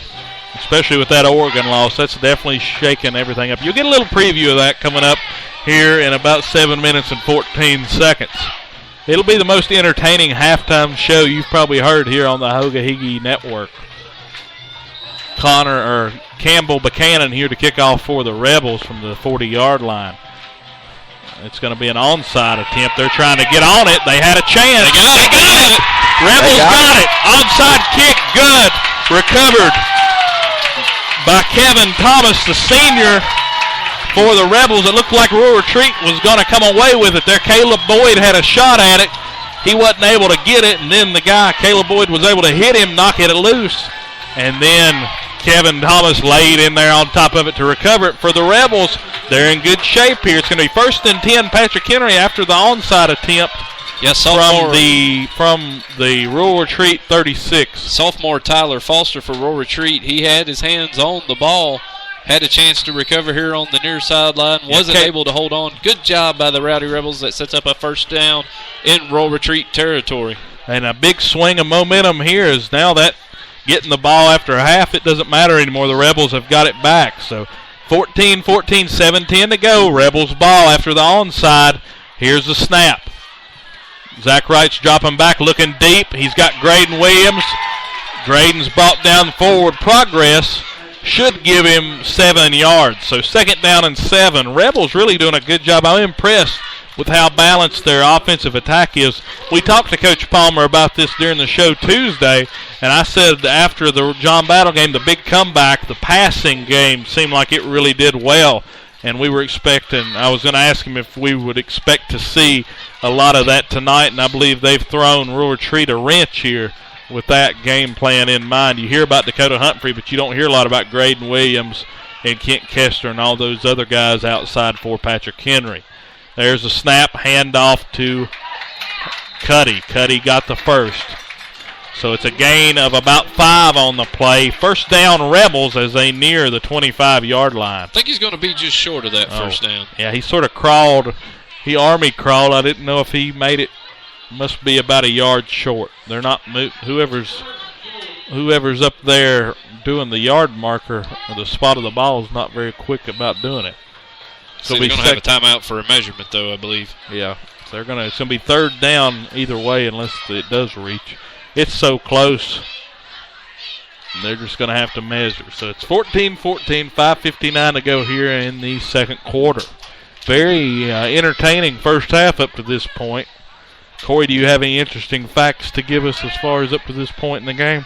Just right now, how about these passing games? As much as we've talked in the pregame show about the rushing attacks, it's all been passing, it seems like. Stone Mullins for Rural Retreat caught a 53-yard touchdown, and now Patrick Henry just then 28-yard touchdown on a pass, and then the onside kick. So it looks like momentum has swung back Patrick Henry's way here.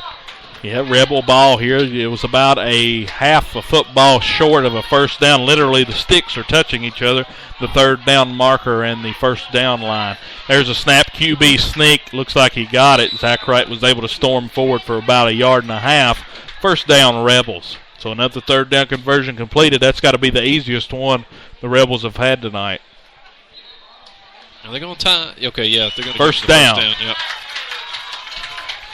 Yeah, they were acting like it was close, but it was a good yard. He laid forward for the full length of his body, so I don't see how it couldn't have been a 1st down. All right, they were a little hesitant about it, though. Yeah, they were. They didn't want to give it. They're in that split back veer out of the shotgun here. Zach Wright's got it. The pitch is actually fumbled by Dakota, or it hit the ground. Dakota Humphrey was able to field it like a shortstop, but he was brought up short of the line of scrimmage. So it's going to be 2nd down and about 13. So the Rebels, tough loss of yardage there. Good play by Dakota Humphrey, though, of saving that. Zach Wright had a late pitch out to him, and he was able to pick it up and at least pick up a few yards. I'm going to call it 2nd down and 12. Yeah, good recovery that time. Patrick Henry just about made another crucial mistake. With momentum being in their favor, it would have been a bad time to put that ball on the ground with just a little under 5 minutes to go here in the 1st half. Zach Wright's dropping back. He looks over to Kent Kester's way to the left. Complete gain of about 5 on the play. Kent Kester running out there. Good timing between both seniors there on that play. Makes this 3rd down a little more manageable now. Going to make it about 3rd and 7. So we got a 3rd down. I'll give him a yard. 3rd and 6. So we got a 14-14 game. 9:39 to go. 3rd down and 6. Ball's on the 21-yard line. 4:39 to go. Yeah, 4:39. Yeah, that clock's messed up, isn't it? Looking for the play here. Play clock's ticking down. Timeout, Rebels. So Mark Palmer takes his first timeout of the half with 4 minutes and 39 seconds to go until the half. And with that, let's go ahead and go to a quick commercial break. We'll be right back. Tie game here in Emory.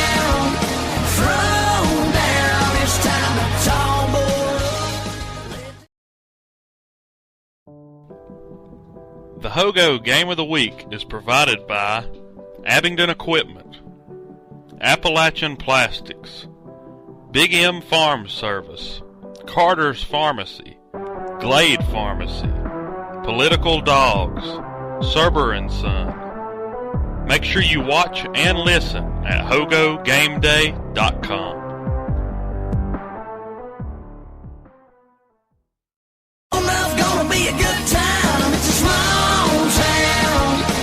Welcome back to Patrick Henry High School here up in the booth.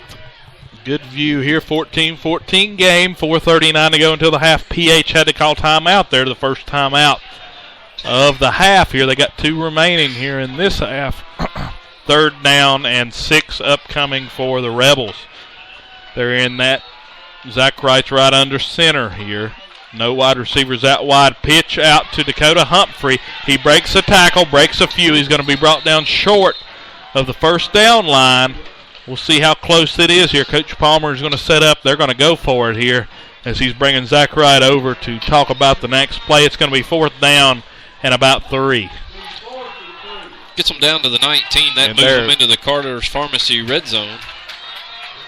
So a big 4th down here. But that was the second time the Rebels haven't converted to 3rd down. That's how efficient their offense has been to this point. Take away that turnover, this game would be a little bit more different.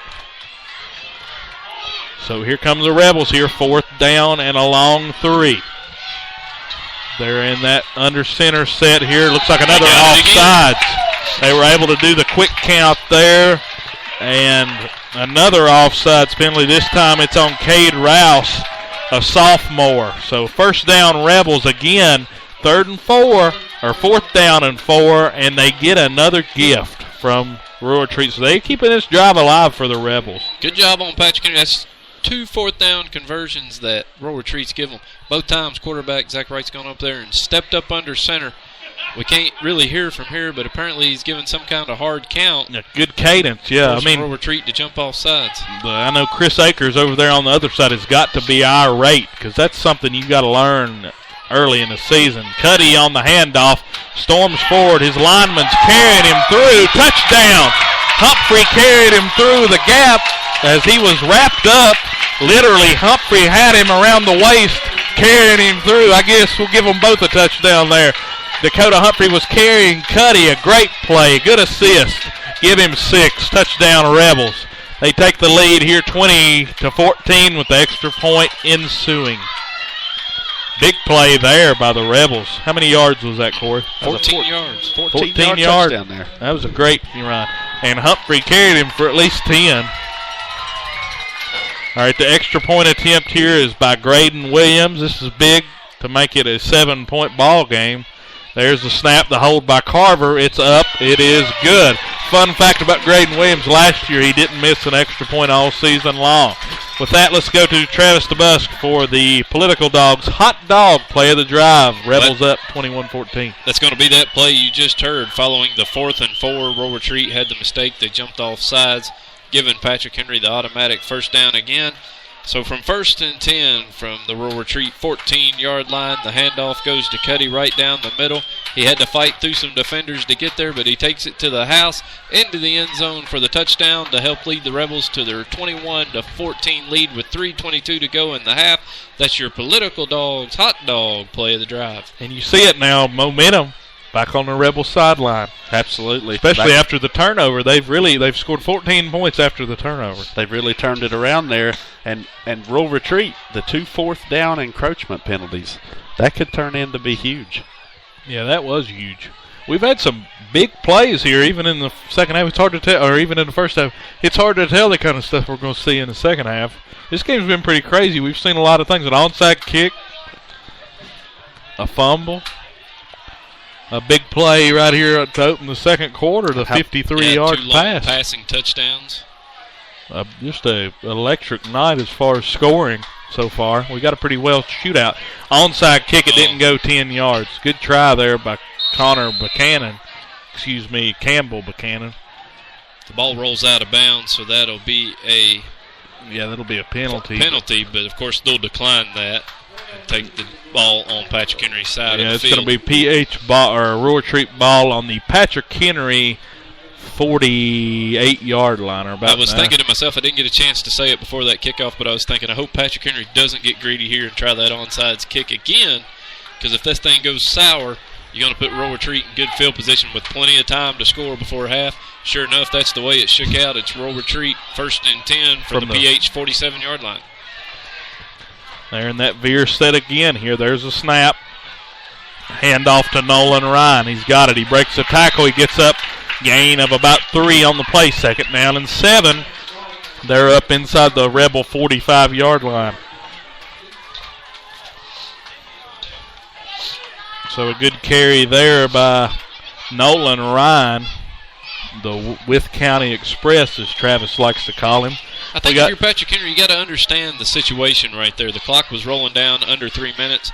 Roll Retreat wouldn't have a whole lot of time to go full length of the field. I wouldn't have kicked it short. I would have definitely tried to kick that ball deep. I don't blame you. I agree with you. 2:45 to go here until the half, and it's a 21-14 lead for the Rebels. There's a handoff in. Well, it looks like a fumble on the play. It looks like the Rebels got it. Yeah, it was such a quick play. Rebels jump on it. Rebel ball. So it paid off. I don't know, though. If they'd have kicked it deeper, that would have happened. They'd have had a shorter field. Rebel ball, though, here on about the 40-yard line. So Rural Retreat was able to get it a little ways up through there, but evidently the handoff, it looked like there was some miscommunication on the play. They were trying to do like a quick inside run there with Nolan or with Stone Mullins. I thought Mullins had it, and if he would have had it, he'd still be running. But instead, evidently, the ball didn't go with him, and the Rebels recovered. Wade Patrick Henry's used that little down and out pass tonight. Now would be a perfect time for it. Get out of bounds, kill the clock. They still have 2 timeouts left to work with also. Both teams now have 1 turnover. There's a snap. Zach Wright's going to hand it off to Dakota Humphrey. He's got a lead blocker. He spins out of 1 tackle, gets brought down by another. A good play there by Humphrey. And a good tackle out in the middle of the field by Trent O'Neill, as if Humphrey would have got by him, he'd be down inside scoring range. He had nothing but grass in front of him there, and Trent O'Neill was able to break that up. We got a 21-14 lead here for the Rebels. 2 timeouts remaining for Patrick Henry. We're nearing exactly 2 minutes to go and counting here, so pace will have to be quickened. Rebels are up near the 50 here on the other side of the 50 on the 47. There's a low snap. Zach Wright's going to have to keep it. The play was off timing because of a bad snap there by Justin Kestner. And that's going to be a loss of about 1 yard on the play. Instead of 3rd down and 2, it's going to be 3rd down and about 3. So a bad snap there really just messed that play up from the beginning. Patrick Henry content not to take a timeout right here. This clock runs still down to 1 minute and 28 remaining in the first half. Got the ball almost to the midfield stripe. 3rd down. Yeah, 3rd down here. I'd say if we see them convert this, we'll see a much quicker tempo. Quick pass out to Graydon Williams. He's right near the 1st down line, but he cuts back. Forward progress should give him the 1st down. The ref from right across the field from us looks like he's given the 1st down signal. 1st down, Rebels, gain of 4 on the play. So Rebels need to go in a hurry-up mode here. We got 1:09 to go. They lead by 7. They're on the 50. Waiting to set the ball down here. 7:09 to go. They'll start the clock up right on the set of the ball.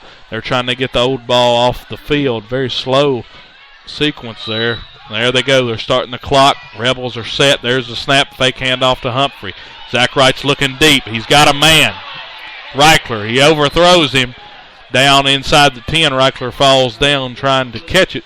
Incomplete. 2nd down and 10 from the 50. Good arm there by Zach Wright, just stepping up and flinging it 50 yards downfield, giving the man a chance down there. The coverage was good by Roll Retreat on that anyways. I believe had the ball been in play, the defender was Skylar Miles on the coverage. He had a chance to make a play on the ball. He's 6-foot senior for Roll Retreat. Yeah, and the incompletion, of course, stops the clock at exactly 1 minute. Zach Wright's going to take the snap, roll out to his right.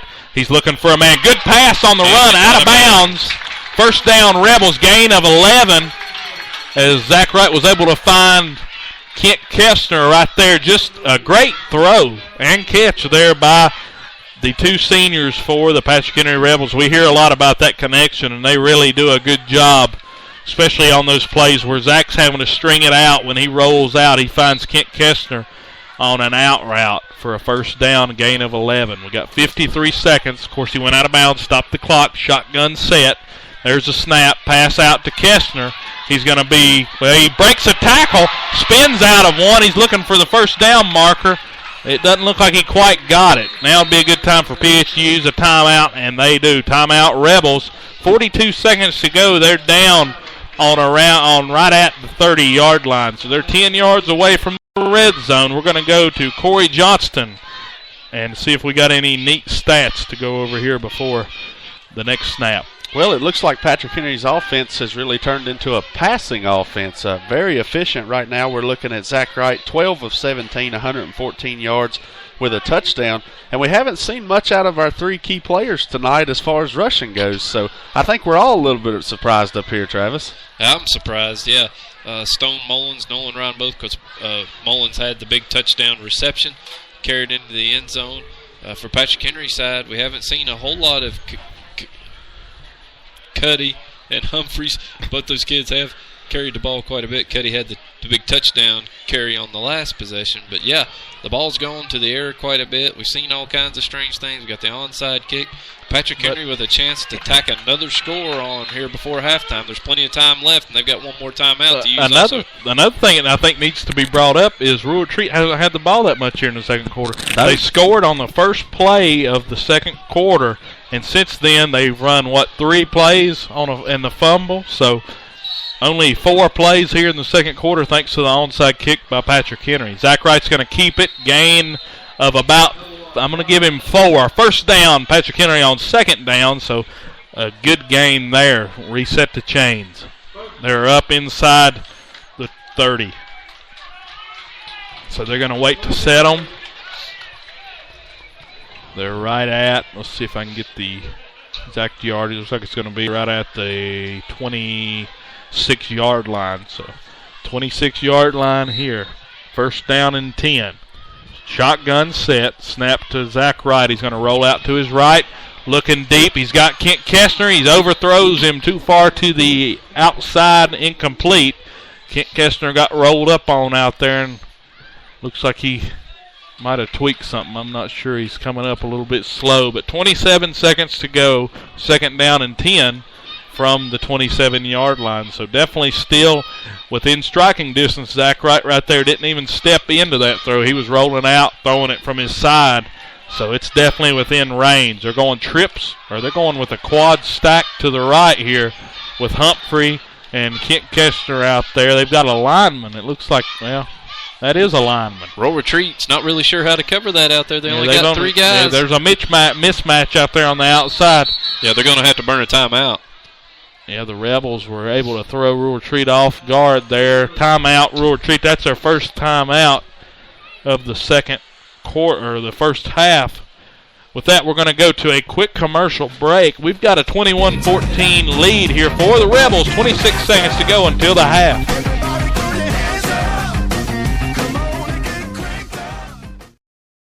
Had a big play here. Snaps on the handoff. He breaks loose. He's past the 50, down to about the 35, and he's knocked hard out of bounds by Riley Blevins. So that was a big-time hit by Riley. Listen to our audio broadcast on your mobile device by downloading the Spreaker app through the Google Play Store for Android devices and on the App Store for iOS devices, and search for the Hoagie Heagie Network. Turn it up. Everybody get hands up. Everybody throw your hands up. Come on and get cranked up. Welcome back to Patrick Henry High School in Emory, Virginia. It's homecoming night where the Rowdy Rebels lead the Roll Retreat Indians by a score of 21-14, 26 seconds remaining in the first half. Second down and 10 from the 27-yard line. There's a snap, quick pass out to Kent Kestner. He's up the sideline, out of bounds. Gain of about 7 on the play. It's going to be second down and 3. Good quick hit right there outside. That's been there all night. Rural Retreat's playing such soft coverage outside. If I was Rural Retreat, I'd jam the receivers, get a few guys, create some pressure, try to get this thing into half, only trailing by 1 possession. That moves the Rebels into the Carter's Pharmacy red zone as they get right down on the 20-yard line. There's the snap, shotgun snap this time. Wright rolls out to the right. He's looking deep. He's got a man, Kent Kestner. Oh, incomplete. Looked like It was going to be a diving attempt right there by Johnny Reichler. Or, excuse me, Andy Garrett. Looked like he was about to catch it off the tip by by Kent Kestner. So everything got jammed up. Of course, that happens when you roll out to the right and spread the field. It cuts half the field in half because Zach's not going to throw across the field. Fourth down. Thought Patrick Henry would line up and try a long field goal from here. They're not going to do it. They're going to go for it on fourth down with only 15 seconds remaining in the half. Yeah, 4th down and 4 from the 20-yard line. They're giving some room outside here on the right. There's the snap. Zach Wright drops back. He's looking deep. Looks like there's going to be a pass interference. Yep. The ball was picked off, and that was a pass intended for Kent Kestner. Kent got lit up, too, on the play. Yeah, that was if anything, that was definitely a flagrant sort of attempt to stop the pass from being completed. I think the argument from Royal Retreat's side will be, could he have really caught the ball? It was out in front of Kent, but at the same time, I believe that in the direction Kent was going on the post route, that he was going to be able to get to that one. That infraction incurred down on about the 2-yard line. There's no way to tell if he'd been able to catch it or not because he was already taken to the ground long before the ball got there. It happened so early, there's no way to know. So I think you got to call that. Unless it happened within 5 yards of the line of scrimmage, it's legal, boys. It's illegal because that was a takedown. I saw it plain as right after the snap it occurred. That's going to take the ball down to about the 5-yard line. That's another 4th down. 4th down penalties, and that was a turnover. That would have been a turnover regardless. Now, one thing Royal Retreat did have go in their favor, that milked quite a bit of time off the clock. It's going to be down to only about 4 seconds remaining now in this first half. If you're the Rebels, what are you going to do? I'm sure they're going to try to... Timeout. Yeah, they're going to call their third timeout. Yeah, you got to have a play here planned for this right here. You could really put the game away. We talked about Royal Retreat deferring to the second half. It's probably a good thing they did that now because of the momentum shift. But if Patrick Henry can get the ball in here and take a 14-point lead to half, that's huge. I'm telling you, Travis, the way Graydon kicks the ball, give him a chance. I would. I believe I'd try for the 3 here. It looks like they're heading out with the kicking block. I believe that's what they're going to do. Yeah, they're going to give a chance here. How many yards do we got here on this? They ain't much more than an extra point after the penalty. This would be huge to go up by 10.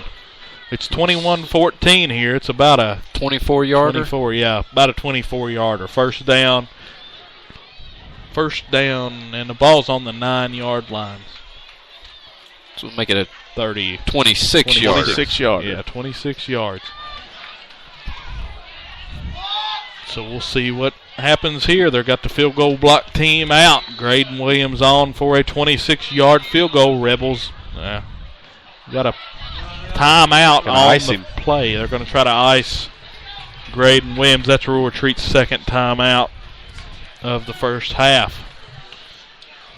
Well, we wanted to see a good ball game. Looks like we've got it so far. Yeah, so far so good. Right now, Rebels are in prime position here.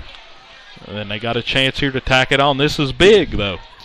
This is big to go up by 2 possessions coming out. And Royal Retreat, of course, is getting the ball in the second half. So we're definitely going to see a huge tilt in momentum here, especially if Graydon Williams puts it right through the uprights.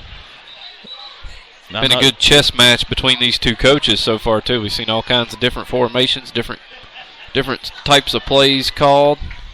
Yeah, Coach Palmer's done a great job mixing it up. We might be able to get down there and maybe get a few words from him at the half, so we'll see if we're able to get that for some of our halftime show. Maybe we can get somebody to go down there. Coach Palmer's already taken the visor off. Of course, this is the last play of the half. 4 seconds to go up by 10. There's the extra point. There's the point attempt. It is good. 26 yards. They'll take the momentum into the half. Rebels got it. A 10-point lead here. 24-14. Graydon Williams connects from 26 yards out. Rebels lead by 10. We'll be right back for the halftime show. Rebels.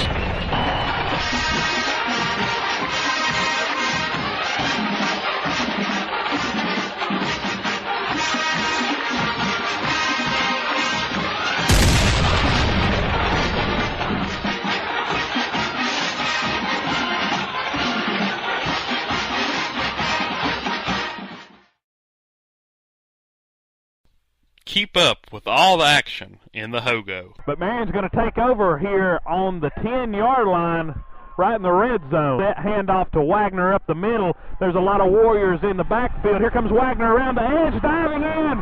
Touchdown. Like us on Facebook, Hogo Game Day.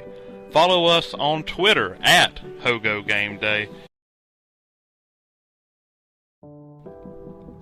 The Hogo Game of the Week is provided by Abingdon Equipment, Appalachian Plastics, Big M Farm Service, Carter's Pharmacy, Glade Pharmacy, Political Dogs, Serber & Son. Make sure you watch and listen at HogoGameDay.com. You're now listening to the Hogo Halftime Report, powered by Abingdon Equipment.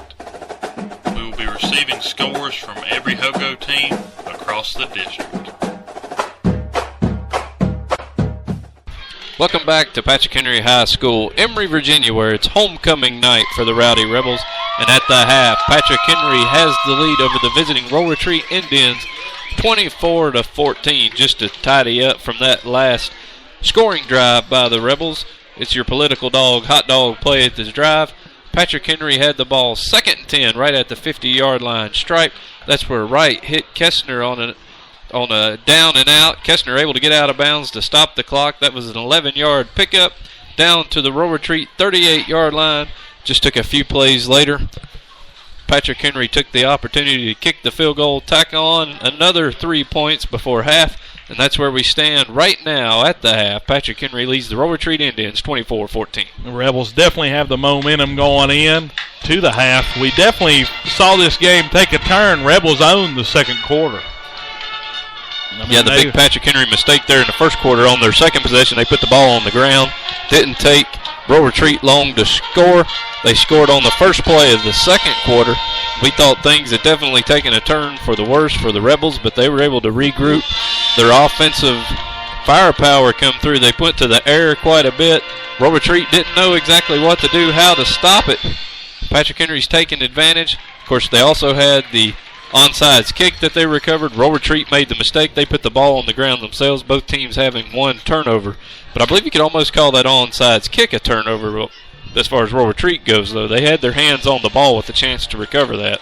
And they would have had good field position. And they did have good field position after PH scored. PH tried another onside, and then Roll Retreat fumbled. And I may not be exact here, but counting the touchdown that started the second quarter, and maybe I don't know what down it was when they fumbled. I can't remember if it was second down or third down. It was second down. So Roll Retreat ran 3 offensive plays in the second quarter. What team's going to win whenever they don't have the ball? That's going to make it tough. We'll look at some stats here from the first half. Patrick Henry's bend but don't break defense has really contained that rushing attack that we talked about before the game. Stone Mullins has 7 attempts, 45 yards. He also has that 53-yard touchdown reception for Roll Retreat. Nolan Ryan, 3 attempts for only 9 yards. They've really contained him. As far as Dakota Humphreys, 11 attempts, 39 yards. He does have the 1 touchdown. But I think the highlight of the first half, he wasn't even on our key players board, is Zach Wright, 13 of 20, 121 yards, and a touchdown. Very efficient on the passing side of it. As far as PH as a total rushing, 22 attempts, 82 yards, and 2 touchdowns. Roll Retreat passing 1 of 2 for that 53-yard score to Stone Mullins. And as for rushing for Roll Retreat, they've had 12 attempts, 70 yards, and 1 touchdown, guys. 70 yards in the first half. They've keep them in check so far. I'm surprised with Patrick Henry's offense. It's actually pretty sophisticated. They're doing a good job rolling right out of the pocket. The linemen are doing a good job moving him out, buying him time. Yeah, the running backs, they're doing a good job holding their blocks, giving him time to get rid of the ball. You get him and his receivers moving in the same direction. We've seen that on several plays. Fantastic job by Patrick Henry. I'm really impressed, but Roll Retreat's not out of this game by any means. They're going to get the ball back when we come out and start this second half. Patrick Henry can't take their foot off the gas. They got to keep doing what they're doing, take advantage of the opportunities they've been given, and keep driving the ball down the field. A defensive stop right here coming out or a turnover would be detrimental to Roll Retreat. They need to get down the field. We've talked about PH's point of view, But Rural Retreat, what are you saying in that locker room? You can't be mad at the offense other than the turnover. To me, we've got to turn around and let's look at the defensive side of the ball. Let's go back and talk about those penalties. Those were huge. Well, fourth down every time. 3 times, fourth down. PH didn't even have to snap the ball to be gifted, wrapped up, and sent to PH and Mark Palmer for 3 straight first downs. The fourth down conversions that PH didn't even have to snap the ball. Just a quick cadence there, jumping off sides. They give them that 3 straight times. I think if we had a word for Patrick Henry's offense in the first half, it'd have to be creative. You've got the hard count that's drawing them off sides, 2 encroachment penalties. They did have the pass interference deep in the Carter's Pharmacy red zone. But as far as third down conversions, Patrick Henry's been great on third down tonight. And we talked about turnovers before the game. It seems like the Rural Retreat turnovers have been the key to this game. Driving here in the second half the first half could have seen something different out of that Rural Retreat offense. They fumble. Patrick Henry drives down and gets 3, makes it a 2-possession game.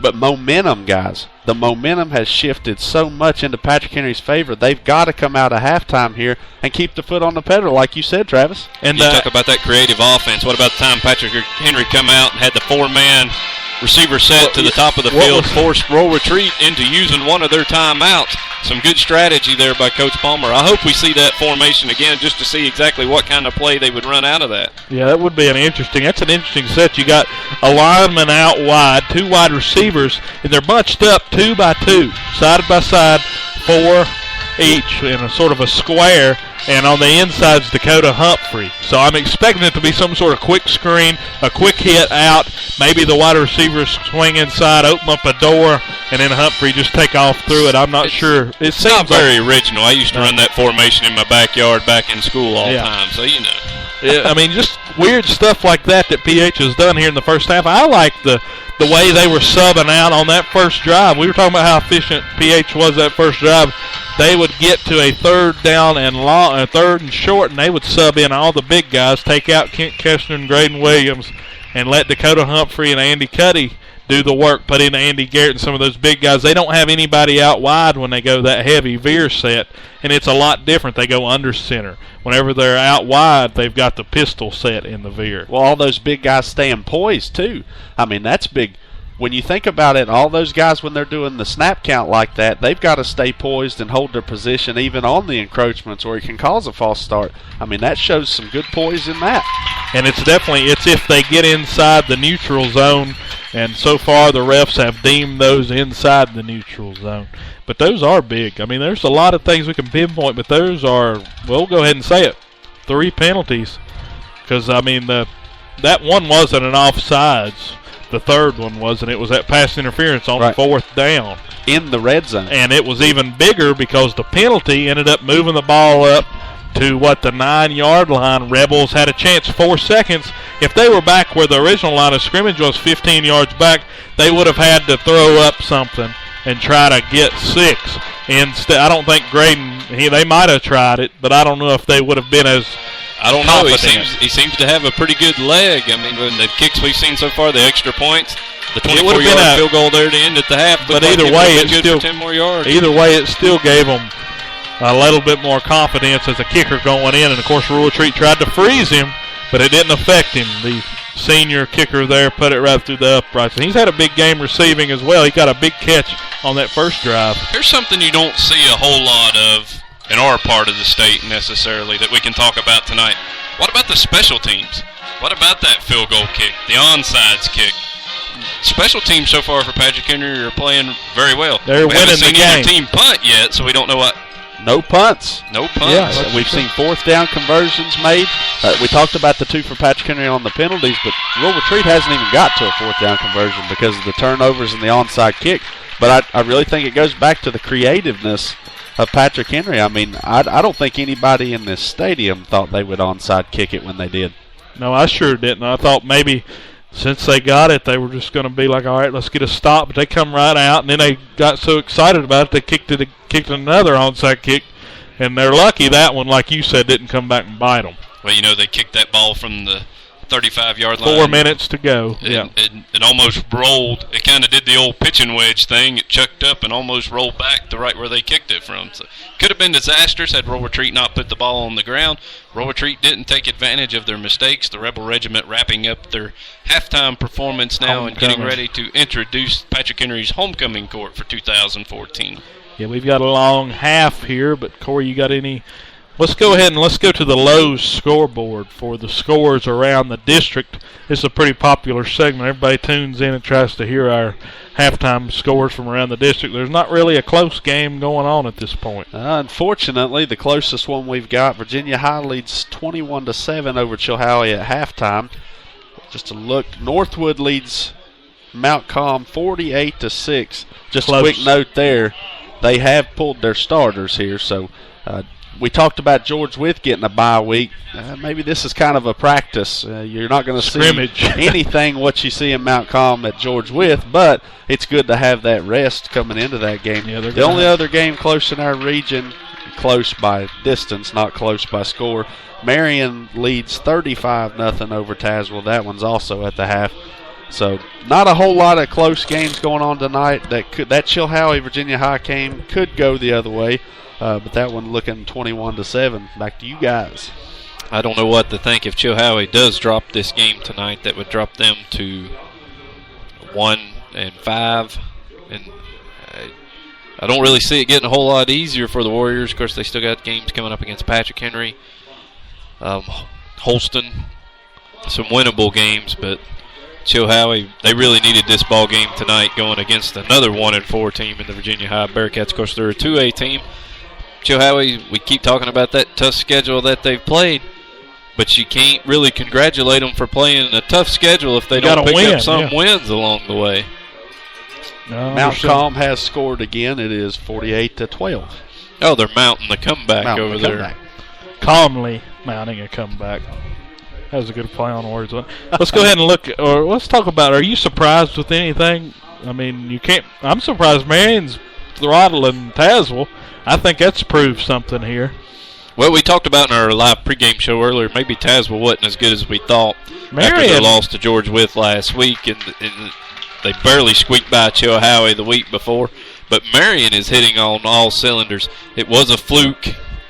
Again, not taking away anything from the Panthers, but, it's kind of a fluke game that night over there in Saltville, where Northwood picked up the win over Marion. Marion wasn't at full strength.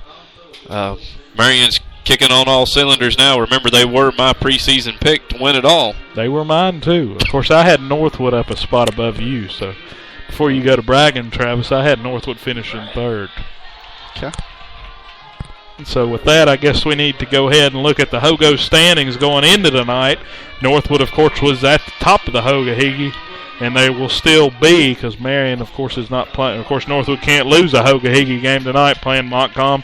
Hey, coming into this week, they were leading 1A in scoring. That's going to still be the case after this week as they've surpassed what their average. They were averaging 42 points a game, already got 48 on the scoreboard. And they're tonight. A 2 seed. I don't know who Honaker plays tonight. Honaker has John Battle tonight, guys. Oh, never mind. I was going to say maybe Honaker could lose this week, but I don't think it's happening. Miracles do happen, though, in movies. Marion, 4-1. They're in second place. And the Hoga-Higgy waiting on Northwood to trip up twice. They'll have to because Northwood holds a head-to-head. Marion's getting ready to be in the driver's seat, guys. When they get done with Holston in a couple of weeks. Well, no, PH. They done. PH, I'm sorry. Yeah, they got finished Holston last week. When they've got PH in a couple of weeks, I'm not sure PH has the balance to beat Marion in the game like that. But Marion's going to be sitting there in the driver's seat. If PH comes out like this, I think they can give a lot of teams a run for the money, but we'll just have to see. Rural Retreat is in third place, 3-2 overall, 0-1 in the district. That one loss coming to Marion, of course. Patrick Henry 2-2, 0-0 in the district. One would think if things keep going the way they're going tonight, PH could start 1-0 in the district. Who knows? Maybe jump Rural Retreat, be in third. George Wythe 2-3, 0-1 in the district. Getting some gears hitting here. George Wythe is there by this week. Next week we'll see a lot about them in that big showdown in Saltville. That's going to be fun. Chilhowie is in sixth place, 1-4, 0-2 in the Hoga-Higgy. Those losses to Marion, at Marion, and then at home to the Northwood Panthers. Holston is 0-5, and they're 0-1 in the Hoga-Higgy District. That one loss came as they were just absolutely clobbered by the Marion Scarlet Hurricanes. That is the Hoga-Higgy District standings going into tonight. Let's look at the playoff picture. Which Hogo teams are currently in? In the 1A West, the Northwood Panthers are in by a substantial margin here as they're in second place. Top 16 teams make the playoffs, so it's going to be fun to keep an eye on that as the season goes on. Of course, if you're not in the top 16, your season is over after 10 games. Rural Retreat is the 8th seed so far, so if things work out, PH could really knock off a top 10 seed here in the 1A West. Of course, Rural Retreat's halfway better than everybody. They're over half as good as any of the other teams, being in 8th. George West in 11th, so that's going to be interesting to see them. They're going to climb. I think everybody's anticipating their ascension into the 1A West seeding. And Patrick Henry's holding on by a thread at 14th, so they've got 2 spots to hang in there. And tonight would be a huge boost if they could get the win here. The 2 teams that are out in the 1A West, Chilhowie is 17th. They're out by a tie. And we'll just have to see how that plays out. It's going to depend a lot on what Chilhowie does here on down the road. Holston is 27th. One would think their playoff hopes are draining, but who knows? They still got a lot to play for, though. They got that big game coming up next week against Patrick Henry. You know they're going to get up for that one. They've had a week to rest up and get ready. Still impressed with Patrick Henry tonight. Impressed with the way they're able to move the ball on offense and throw it. So.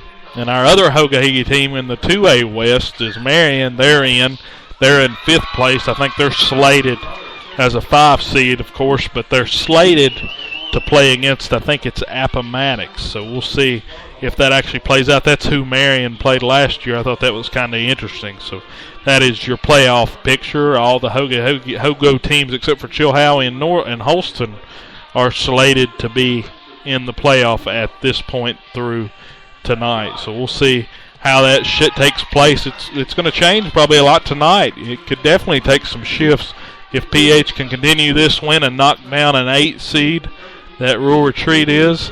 That's definitely a big momentum switch. And you can really see those teams swap places after tonight if they can hold on here with Patrick Henry leading here 24-14 at halftime. Yeah, Northwood's points are coming from that big win against the 2A school in Marion. That's a big factor, and I'll tell you, that game was a fun game. We were there week 2 for that throwdown, and boy, was that a fun one. Let's go ahead and go to our national spotlight tonight in the ACC. Louisville kicked off against Syracuse. Louisville 4-1. Syracuse is 2-2. Of course, Syracuse coming off that loss to Notre Dame. That game's on ESPN. Currently, Louisville's ahead in the third quarter, 12-3. So a weird score.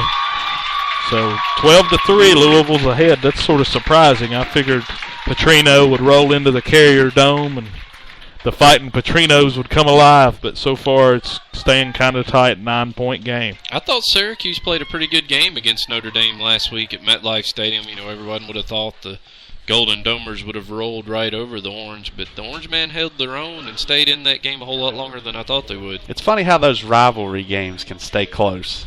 You know what I mean? Some of the games that just seems like there should be a blowout, and it's not, because of something about those rivalry games. It never ceases to amaze me how close they can stay.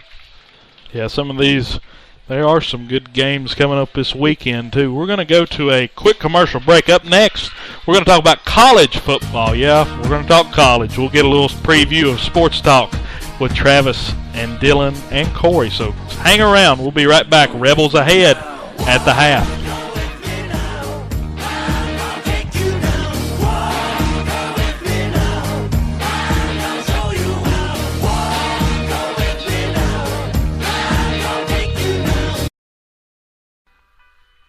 We'd like to thank all of our listeners here on the Hoga-Higgy Network and remind them to stop by HogoGameDay.com for the latest on all your Hoga-Higgy teams. That is HOGO GameDay.com, partnered with HogaHiggy.com, the worldwide leader in Hogo sports.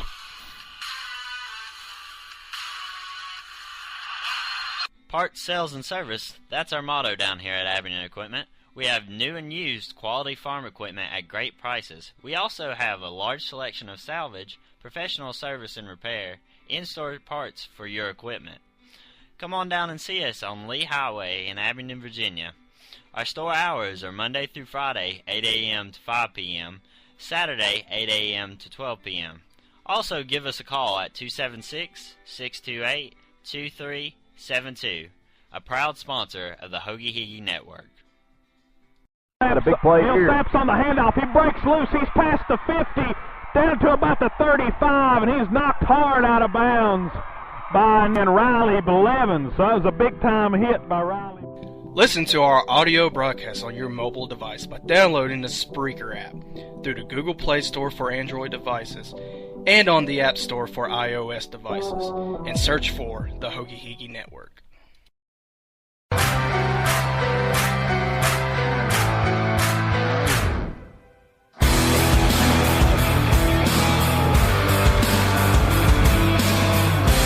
All right, welcome back to Patrick Henry High School, where the Rebels lead by 10, 24-14. Minute 35 to go till we start the third quarter. Let's quickly go through the game picks of the week for tomorrow's Saturday slate. It's going to be a fun afternoon tomorrow, fun morning. College game days in the Grove for the first time ever. Ooh, I'm excited. I can't even contain myself. It's going to be a fun evening in the SEC. I know I got my SEC lovers up here in the booth with me. You know, we all agree on one thing, and it sure ain't college football. No, that's for sure. We certainly don't agree with him, do we, Travis? No, I mean, well, to hear him there's say got it, to be a loser to every winner, boys. That's true. In this case, there's two. But okay, let's go ahead and get to our game game picks quickly in case you missed Sports Talk. Join us for Sports Talk. That's right. Tuesday night, 6 o'clock, Political Dog, downtown Glade Spring. Myself, Dylan, Corey, we're all going to be there. We're going to have a great time. Had a great turnout this last Tuesday night. A lot of fun. We didn't do a lot of agreeing, so that's always a lot of fun, too. I can't help it that Dylan's always wrong with his picks, but that makes the show entertaining. So we're looking forward to having some of that same excitement again this Tuesday night. So visit Political Dog, Glade Spring, 6 o'clock Tuesday night. We'll be looking for you there. All right, game picks. Let's go quickly. 12 o'clock, SEC Network, greatest network in television. Florida 2-1. Yeah, ranks right up there with Lifetime. At Tennessee, who's 2-2. Will Muschamp, does he go in to Neyland? Checkerboarded Neyland. They got a special calling here. First time they could beat the Gators in a long time. Does it happen? No, I don't think so. I believe Tennessee's got that young team playing very well right now. Of course, they do have experience at quarterback. And I look for Justin Worley to get that ball out there to Pig Howard a lot tomorrow. I believe the Tennessee Vols roll and they win that game over the Florida Gators. I agree. I've got Tennessee. It may be a close one, but Tennessee was my surprise team of the week last week with the way they played Georgia. I think Tennessee gets the job done tomorrow. Tennessee, I've got them too. 12 o'clock, ESPN, another big game in the SEC. Number 6, Texas A&M at 5-0. Kenny Hill heading into Starkville, Mississippi, Davis Wade Stadium. Number 12, Mississippi State's waiting at 4-0 with Dak Prescott. Prove-it game. It's a prove-it game. I'm going to take the Bulldogs. Yeah, me too. I'm taking the Bulldogs. I'm going against you guys. Too much Kenny Hill, Mississippi State. We agree. They tried every way to lose that game against LSU. I'm going with Texas A&M. We're going to keep going through the important games here. 3:30, NBC Stanford, number 14, 3-1 at Notre Dame. Go with the Golden Domers. I think Notre Dame's a sleeper team in the playoff. Notre Dame. Stanford. All right. Alabama at Ole Miss. 4-0 teams battling in Oxford. Roll Tide. CBS. Too much Bo Wallace. If he plays good, it's got to be the Hotty, good. gosh almighty. All right, Rebels. Yep. Upset City in Oxford. 3:30 kickoff. Fox. Underrated game. Oklahoma travels to TCU. I think there's a lot of games overshadowing this one. Upset. No, Sooners over the Horned Frogs. Absolutely. Oklahoma. That Perrine kid for Oklahoma? Yep, Oklahoma. Baylor traveling to Austin to take on the Longhorns. Oh, Baylor Bears. I don't believe Charlie Strong's got it turned around just yet. They played good last week. Not quite there yet. I got Baylor. They're kicking off the too many players in Texas. He's taking control. He's cleaning it up. 7 o'clock, number 15, LSU at number 5, Auburn. A fun game. Auburn's biggest game so far is Kansas State, and it was really a battle. Whew, this is a tough one for me. I think this will be the closest game of the day, but I think Auburn squeaks it out. It's a great game. You got Auburn. LSU. I got LSU, too. I think LSU and Les Miles are starting a new QB. Of course, he'll be going into Jordan-Hare Stadium. That's true. We'll just see what happens there. Here's another one, South Carolina at Kentucky. South Carolina 3-2 coming into Kentucky. In Lexington, they could really get a key win here. Mark Stoops has that Kentucky team playing good. They lost in triple overtime to Florida in the Swamp. I'm going to take the Wildcats. I am too. I'm going with Kentucky in this I think the old ball coach is going to be able to pull it out. I got South Carolina. His special teams play good. You know how he is. Nebraska, Michigan State, the last one. I've got Nebraska. Well, I think that's going to be one of the more important games of the day, determining the Big Ten champion. I'm taking Nebraska. I've got Michigan State playing well. All right, we're set for kickoff here as Campbell Buchanan kicks it off here for the Rebels. The kick's going to go out of bounds, just barely. It's going to be a flag, of course, for the kick going out of bounds. Not a real good kick there to start the second half. You really can't have something like that happen. That's going to give Retreat good field position up at the 35, Travis. Yeah, Patrick Henry finally did kick it deep, but they couldn't keep the ball in play. I just got done bragging on Patrick Henry's special teams there during the halftime show. They come up with a critical mistake to start off this second half. Roll Retreat's proven that they can move the ball down the field without a whole lot of problem. No reason to give them that extra yardage, but they're set up in business at the Patrick Henry 35-yard line. 1st and 10, Indians. 1st and 10 from the 25 or 35. They're in the veer set here. Wide receivers out to the left and to the right. There's a snap. Handoff to Mullins. He's got it for a short gain. Actually, they're going to give him forward progress, about 4 on the play. Kind of a sorry spot there, I think. I believe they gave him at least another yard more than what he had got. Yeah, so it's going to be 2nd down and about 6. Man, the ref was standing about 3 yards in front of where the runner went down. Evidently forward progress.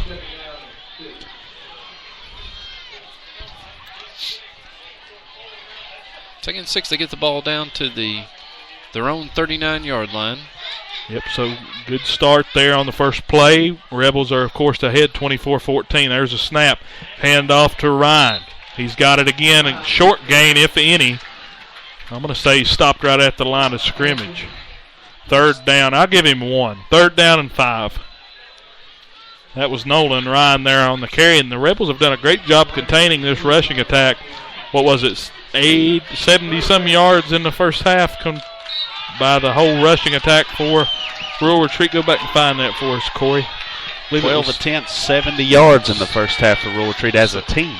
So that is well below their season average. Of course, like I said, they didn't have the ball for the whole second half. 3 snaps. There's a snap, fake handoff. They're going to pitch it, risky pitch. Rebels swallow it up short of the line of scrimmage, loss of 1. It's going to be 4th down and 6.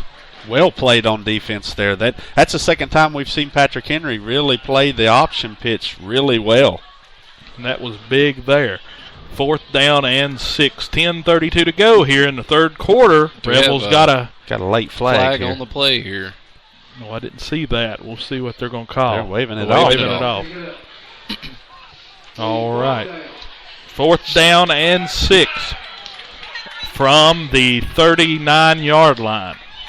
This is big. It looks like they are going to try to go for it. So they don't. Still on the field. They do not have much confidence in that defense the way PH has ran through them. Now here comes the punt team on. That was a late. They were just trying to see what they could get there.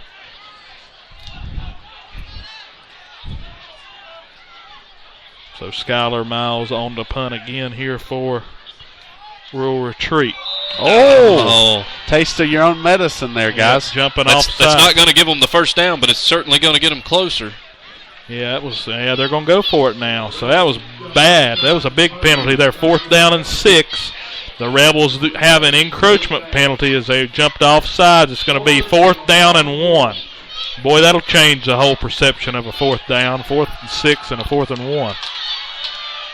Good job by Rural Retreat. It must have been a heck of a cadence, though, because every one of the front linemen of Patrick Henry jumped off sides. All you got to do is wait back there and just let it happen. They're in the veer set. There's a snap. QB. Ooh. He's not going to get it. I don't think he got it. Rebels drive him back. We'll see where they're going to mark him with the forward progress. I believe he's short. It's going to come down to the chains. It's going to come to about a chain link mark. They're going to have to bring it out for a measurement. They are. Official measurement timeout on the field as they're going to bring out. I still think Royal Retreat got a very favorable spot on that. It didn't look like they made it. Ooh, it's close. Quite that far, and I believe they're going to get the first down by that. The far linesman, when he came over, I believe he was way ahead of where the spot of the ball was. I believe they're going to get this first down. No, it's going to be short. Oh, we'll see what they're going to do here. It's by a tip of the football. Oh, wow. It was literally by a chain link. Man, that was very close. And I think you're right, Travis. I think they got a favorable spot because we could see the ball over here. I'm not sure he could see the ball over there where he spotted it. It was I think he could, but that was a big wow. first down for big Royal Retreat. First down there by Royal Retreat nonetheless. They're in a veer set here from the 45. There's a snap, fake handoff. They're going play action. He's going across the middle. Picks off. Intercepted. He's coming across the 50. That's Grant Ramey. He's tackled down at the 35.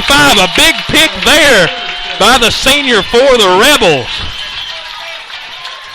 Right when you thought the momentum had swung back Royal Retreat's way after getting that first down, right there on first down, interception. Big play there, guys. Good job by the Patrick Henry defense. Quarterback Trent O'Neill for the Royal Retreat Indians. He had two defenders in his face, and he just basically threw that ball up and grabbed it in the middle of the field. Poor judgment there by the QB, but of course that's a sophomore under center for Royal Retreat. So you see that kind of mistake. You'd like to see him roll out right there, maybe try to get loose and run, but he didn't. He forced it right into the middle of the field, and that's the worst place to force it. That's where the most men are. So that was big right there. Rebels get it. Second turnover of the game for Royal Retreat.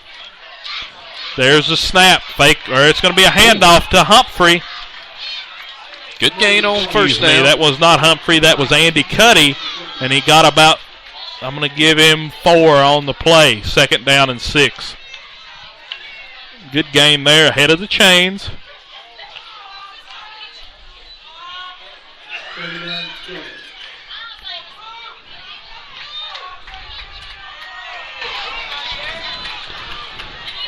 So shotgun set here, at least that's what it's looking like so far. They just now got the play in. Shotgun set, 2 running backs out in the backfield. There's a snap, handoff to Humphrey. He's got a gap. He's got nothing but grass. Touchdown, Rebels. 30-yard gain on the touchdown. 30-yard carry. That was a good misdirection. You had 2 of your running backs. You had Andy Cuddy and Dakota Humphrey in the backfield. You fake the handoff to Cuddy, then you let Humphrey take it the other way for 6. Touchdown, Patrick Henry. Yeah, very good misdirection there, guys. I don't think either one of us knew who had the ball at first, but Humphreys broke out of the backfield there. A big play there, 30-yard scamper. Just another little wrinkle in this fantastic Rebel offense that we're seeing here tonight. There's the snap, the hold, it's good. 31-14, the Rebels are running wild. Can you give us the Political Dogs hot dog play of the drive? Well, following the interception, that was only a 2-play drive, so we'll go 2nd and 6 from Patrick Henry. Second and 6 for Patrick Henry from the Royal Retreat 30-yard line. It's the misdirection inside handoff to Humphreys. He takes it 30 yards to the corner of the end zone. Touchdown, Rebels. That extends the lead to 31-14 with 8:46 remaining in the third quarter. That's your Political Dogs hot dog play of the drive. Be sure to visit Political Dog downtown Glade Spring, Virginia. 31-14 Rebels running wild here in Emory.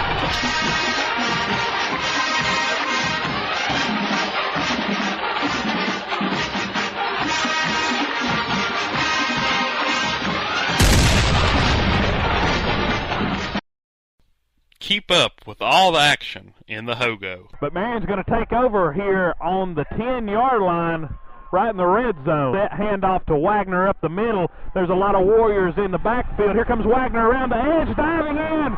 Touchdown. Like us on Facebook, Hogo Game Day. Follow us on Twitter at Hogo Game Day. And check out our very own website, www.hogogameday.com. Campbell Buchanan on the kick here for the Rebels. A good squib. It's going to be picked up at about the 15. It's returnable. He's bringing it up past the 40, right at the 40. He's going to miss a couple break a couple tackles. He's up near the 50. A big play there. We're going to have a block in the back penalty, though, it looks like. I think it might be a face mask as well. Oh. Yeah, that was Nolan Ryan on the return. A great play off of a squib kick. He picked that up at about the 20-yard line and ran with it. But we do have a couple of flags down on the play. So we'll see what those are.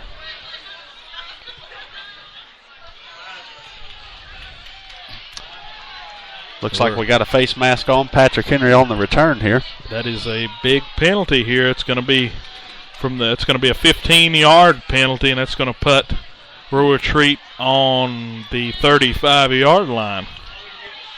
Yeah, they're right on the 50, so we're going to move them 15. That's 35. So 5-yard variety. Show 5-yard. Oh, it's a 5-yarder. Okay. I know they eliminated that 5-yard penalty in college. I thought they had done the same thing in high school. Evidently not. 5-yard penalty. It's going to be 1st and 10 inside the Rebels side of the 50 here. They're on the 45. Nolan Ryan on the carry. Gain of about, I'll give him 4 on the play. 2nd down and 6. Well, again, I got to eat my words. At halftime, I talked about how good Patrick Henry's special teams were. Again, they kicked the ball deep that time, but the coverage really broke down. Big return for Rural Retreat. They're still in business. There's plenty of time to go in this ball game, and they're driving already into Patrick Henry territory. Yeah, 31-14, 8:06 to go here in the third quarter. So Rebels get the interception and then score a few plays later to stretch this lead out to 31-14. There's the snap, handoff to Ryan. Ball's on the ground. He fumbled. Rebels recover. They've got it again. Yeah, it's the same type play. They did that earlier, the same place. Fumbled it the exact same way with that motion play. Rebels will take over here after the fumble. That's the 3rd turnover by Rural Retreat. Very sloppy play from the Indians. Absolutely. We talked about it in the pregame that was going to be what the difference was, and so far Patrick Henry's winning the turnover battle. They've only put the ball on the ground once. This makes the 3rd turnover for the Indians. Patrick Henry in business as the clock is down to 7:51 remaining in the you're third up quarter. by 17 points. You're getting the ball back here. 7:51 to go in the third quarter. The Rebels just need to keep it clean from here on out. I mean, a lot can change in a quarter and almost 8 minutes, but the Rebels are definitely in control right now. There's the handoff again to Humphrey. The same play that they scored on the previous possession. Gain of about 2 on the play. It's going to be 2nd down and 8. Yeah, they do that little misdirection. They have both halfbacks in the backfield alongside of Zach Wright. They fake the handoff to Cuddy, then they hand it right back around to Dakota Humphrey, who storms forward with it. So that play didn't go as well as the 30-yard run, but it picked up 2. Still positive yardage on 1st down. They're in the same set. Snap. He's going to drop back looking outside to Graydon Williams. High. Incomplete. Oh, that was incomplete, but at the same time, he gave Graydon a chance to possibly catch that ball.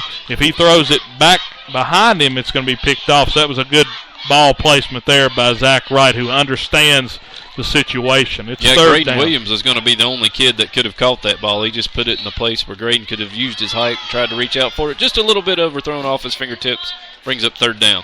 3rd down and 9. There's the snap. He's going to hand it. Or he's actually going to hit Kent Kestron there. A gain of about 5 on the play. It's going to be 4th down and about 4. Punt it. I believe you punt it away here. Let Graydon come in and just punt it. But Mark Palmer's talking to Zach Wright. They're going to go for it. So you're up by 17, and now you're going to try to prolong this drive right here. You're on your own 46-yard line. So do you throw the field position back after you got the big turnover? You can't get greedy. I agree, Travis. I think they got to punt the ball They're in away that here. veer set here. Looking like a hard count. Yep, they tried to get them on the hard count. They're going to go on with it. Zach was looking over to see if they was going to call timeout. They're going to go with it. They're going to call timeout. That was a good fake. They looked over like they were going to stick with that play, and then they did it. They just did with the hard count again. Timeout, PH. You can't blame them there, guys, with the penalties that they drew 4th down, in the first half. I mean, you got to try, right? Yeah, it's definitely worth a try the way this game's been. When you think about it, Rural Retreat really gave a lot of these 1st downs away. So good perseverance there by Rural Retreat, and they should be doing that every play. That should be expected, especially on fourth down. It's something you learn very early in football, that fourth down, if you're inside of 4th and 5, be ready because they're going to try to get you to jump. Holston Robert Treat learned their lesson. They didn't do it that time, so Patrick Henry will punt the ball. Yep, they come back out and they're going to punt it now. It's 4th down and 4. Graydon Williams will be punting. He's back at the 35-yard line. Return man's going to have his heels right on the 25. Yeah, there's the snap. Graydon Williams gets a good punt off to the right. It's going to be dropped by number 17, but he's able to pick it right back up. He's got a block, got a big block around the edge. He's got the edge. He gets chased down from behind. Let's see if I can get a number coming out of the pile there as they went in. It was Dakota Humphrey who made the tackle, so a good play there by Humphrey. And that was Trent O'Neill, the quarterback, on the return. So a good return there by Trent O'Neill.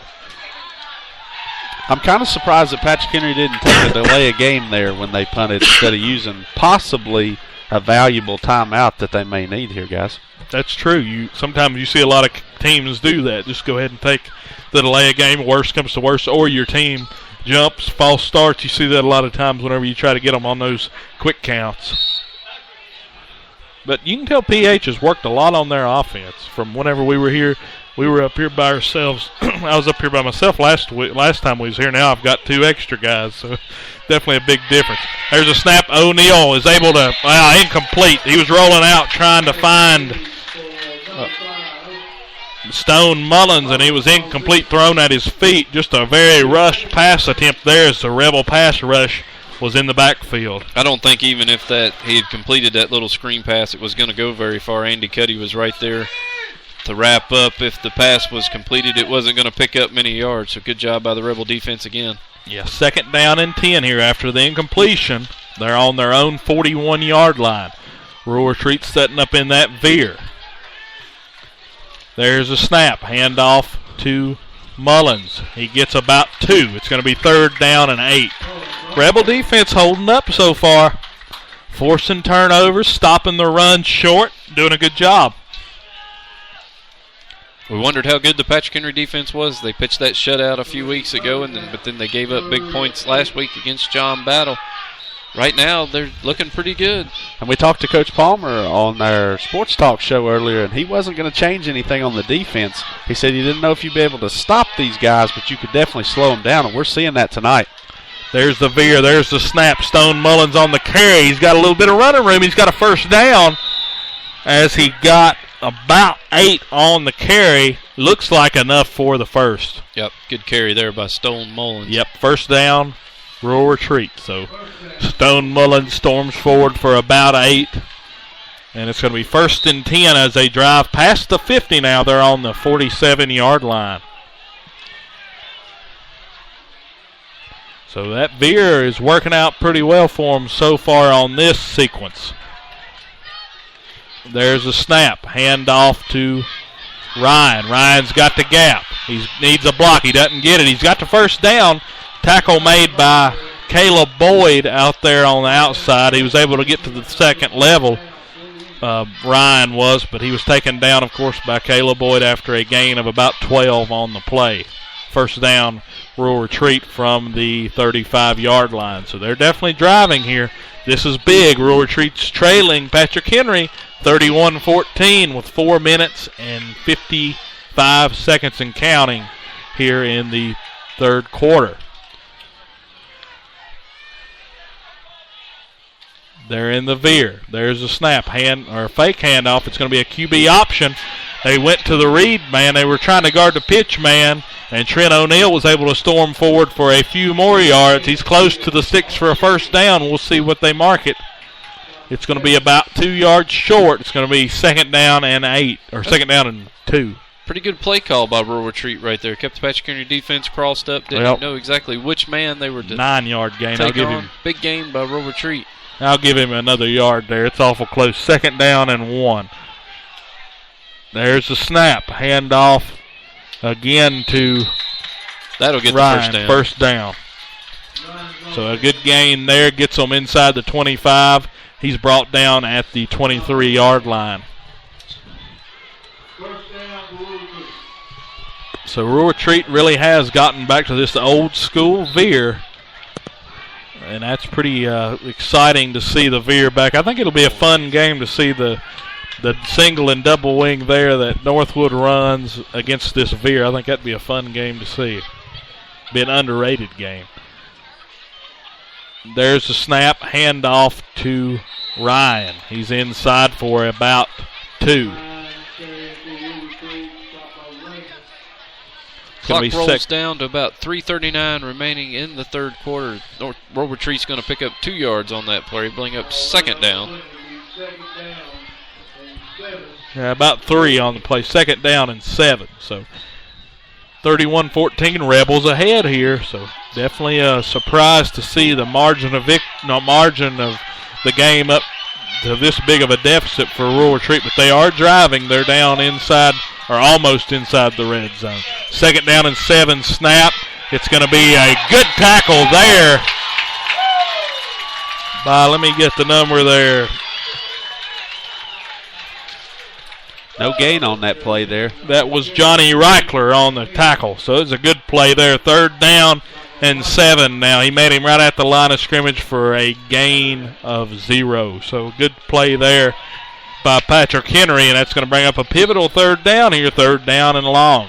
Right here, if you're Rural Retreat, you got to at least pick up half. This is 4 down territory, I'd say, from here on out. Being down 17 and being a veer team, it's almost as bad as being down by 30. Rural Retreat not getting in any hurry to get up to the line to run this play as the play clock's down under 5 seconds now. Yep, 1. Yeah, they got it off just at the 1. So they're going to say no. They're going to say he didn't get it. Delay a game. Yep, they are calling to delay a game. Well, looked to me like he might have got it. I don't know. I was looking and I saw it hit 1 and then the ball was off. I don't know. Offsides on the offense. Oh, okay. That's what it was. Wasn't a delay game. It was offsides on the offense. Possibly one of those wide receivers up top. They had 2.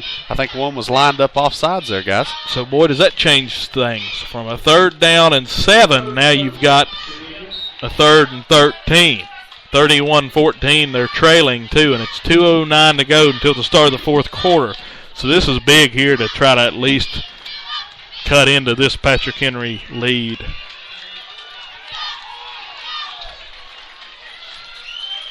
There's a snap, third down and 13. He's going to take off Trent O'Neill trying to get up the middle. He's going to be tackled by Andy Garrett for a short gain, and that's going to bring up fourth down. Looks like Rural Retreat got away with a holding call on the top side there, too. No flags come down. Yeah, Trent O'Neill there just tried to create something for himself. Wasn't able to break through. They are, of course, still not able to crack the red zone. And it's fourth down and about 12. So they got 1 yard there on the carry by Trent O'Neill. Good play coming up there for the linebacker, Andy Garrett. One would think this is an important down here. Fourth down and 12 from the 25-yard line. They're in the veer. There's a snap. There's a fake handoff. He's got pressure. He catches it. Good tackle by Andy Garrett. Fourth down is not converted. Something was happening down there on the field. I'm not sure what occurred, but Rebels get a big stop. They're going to take over first and 10 from the 24-yard line, so they only got a gain of 1 on the play. Big play. Good job by Patrick Henry. Quarterback had a hand in his face, and he was hit hard right as soon as he let the ball go. Yeah, and that was back-to-back plays by Andy Garrett, just stepping up, making a play for his team, stopping Trent O'Neill for a 1-yard gain there as he tried to create for himself on a QB sneak right there. He was just trying to make something out of nothing there on the pass play. He was trying to create, and Andy Garrett was able to chase him down right on the inside. And then that time he literally came across the field there and chased the play down. Rebels are in that heavy veer set here. They're going to hand it off to Cuddy. Cuddy fumbled the ball. Rural Retreat's got it. Oh, wow. Rural Retreat got it. Rural Retreat ball there. First down and 10, and the Rebels cough it up on the first play after stopping them short on fourth down. So Rural Retreat takes 1 play off and brings their offense back on. The defense comes through, even though I don't really see it as the defense coming through. I see it as the Rebels making another mistake. Looks like the hole closed up for Cuddy there, and when he tried to cut back, everything went but the ball. It looks like he dropped the ball right at the line of scrimmage there, but either way, Rural Retreat takes over again here. What a break. There's 43 seconds to go until the start of the fourth. Rural Retreat trails Patrick Henry 31-14. There's the snap. Rural Retreat, that is Stone Mullins inside. He's brought short. A gang of Rebels bring him down. A short gain on the play. It's going to be second down and about 9. A great play there by the Rebel defense swarming to the ball. The ball's not yet ready to play, so Rural Retreat does not have to run another play to end this third quarter. We'll see here. Yeah, Trent O'Neill's going to run it in, but they've only got 14 seconds and counting, so we'll see. I doubt they run another play. It's second down and 8 on the 20-yard line. I don't know. They're going to try, but they've got 3 seconds to do it. They're not going to get it off. Not going to get it off here. They're not going to get it off. That's the end of the third quarter. The Rebels lead 31-14. With that, we're going to go ahead and start a new segment. We've got to reset our segment. That way we can finish the broadcast with ample time. So we'll be right back. Just reset your devices, reset your computer, refresh it, I guess is a better way to say it. Don't reset it, but just refresh the page. We'll be right back.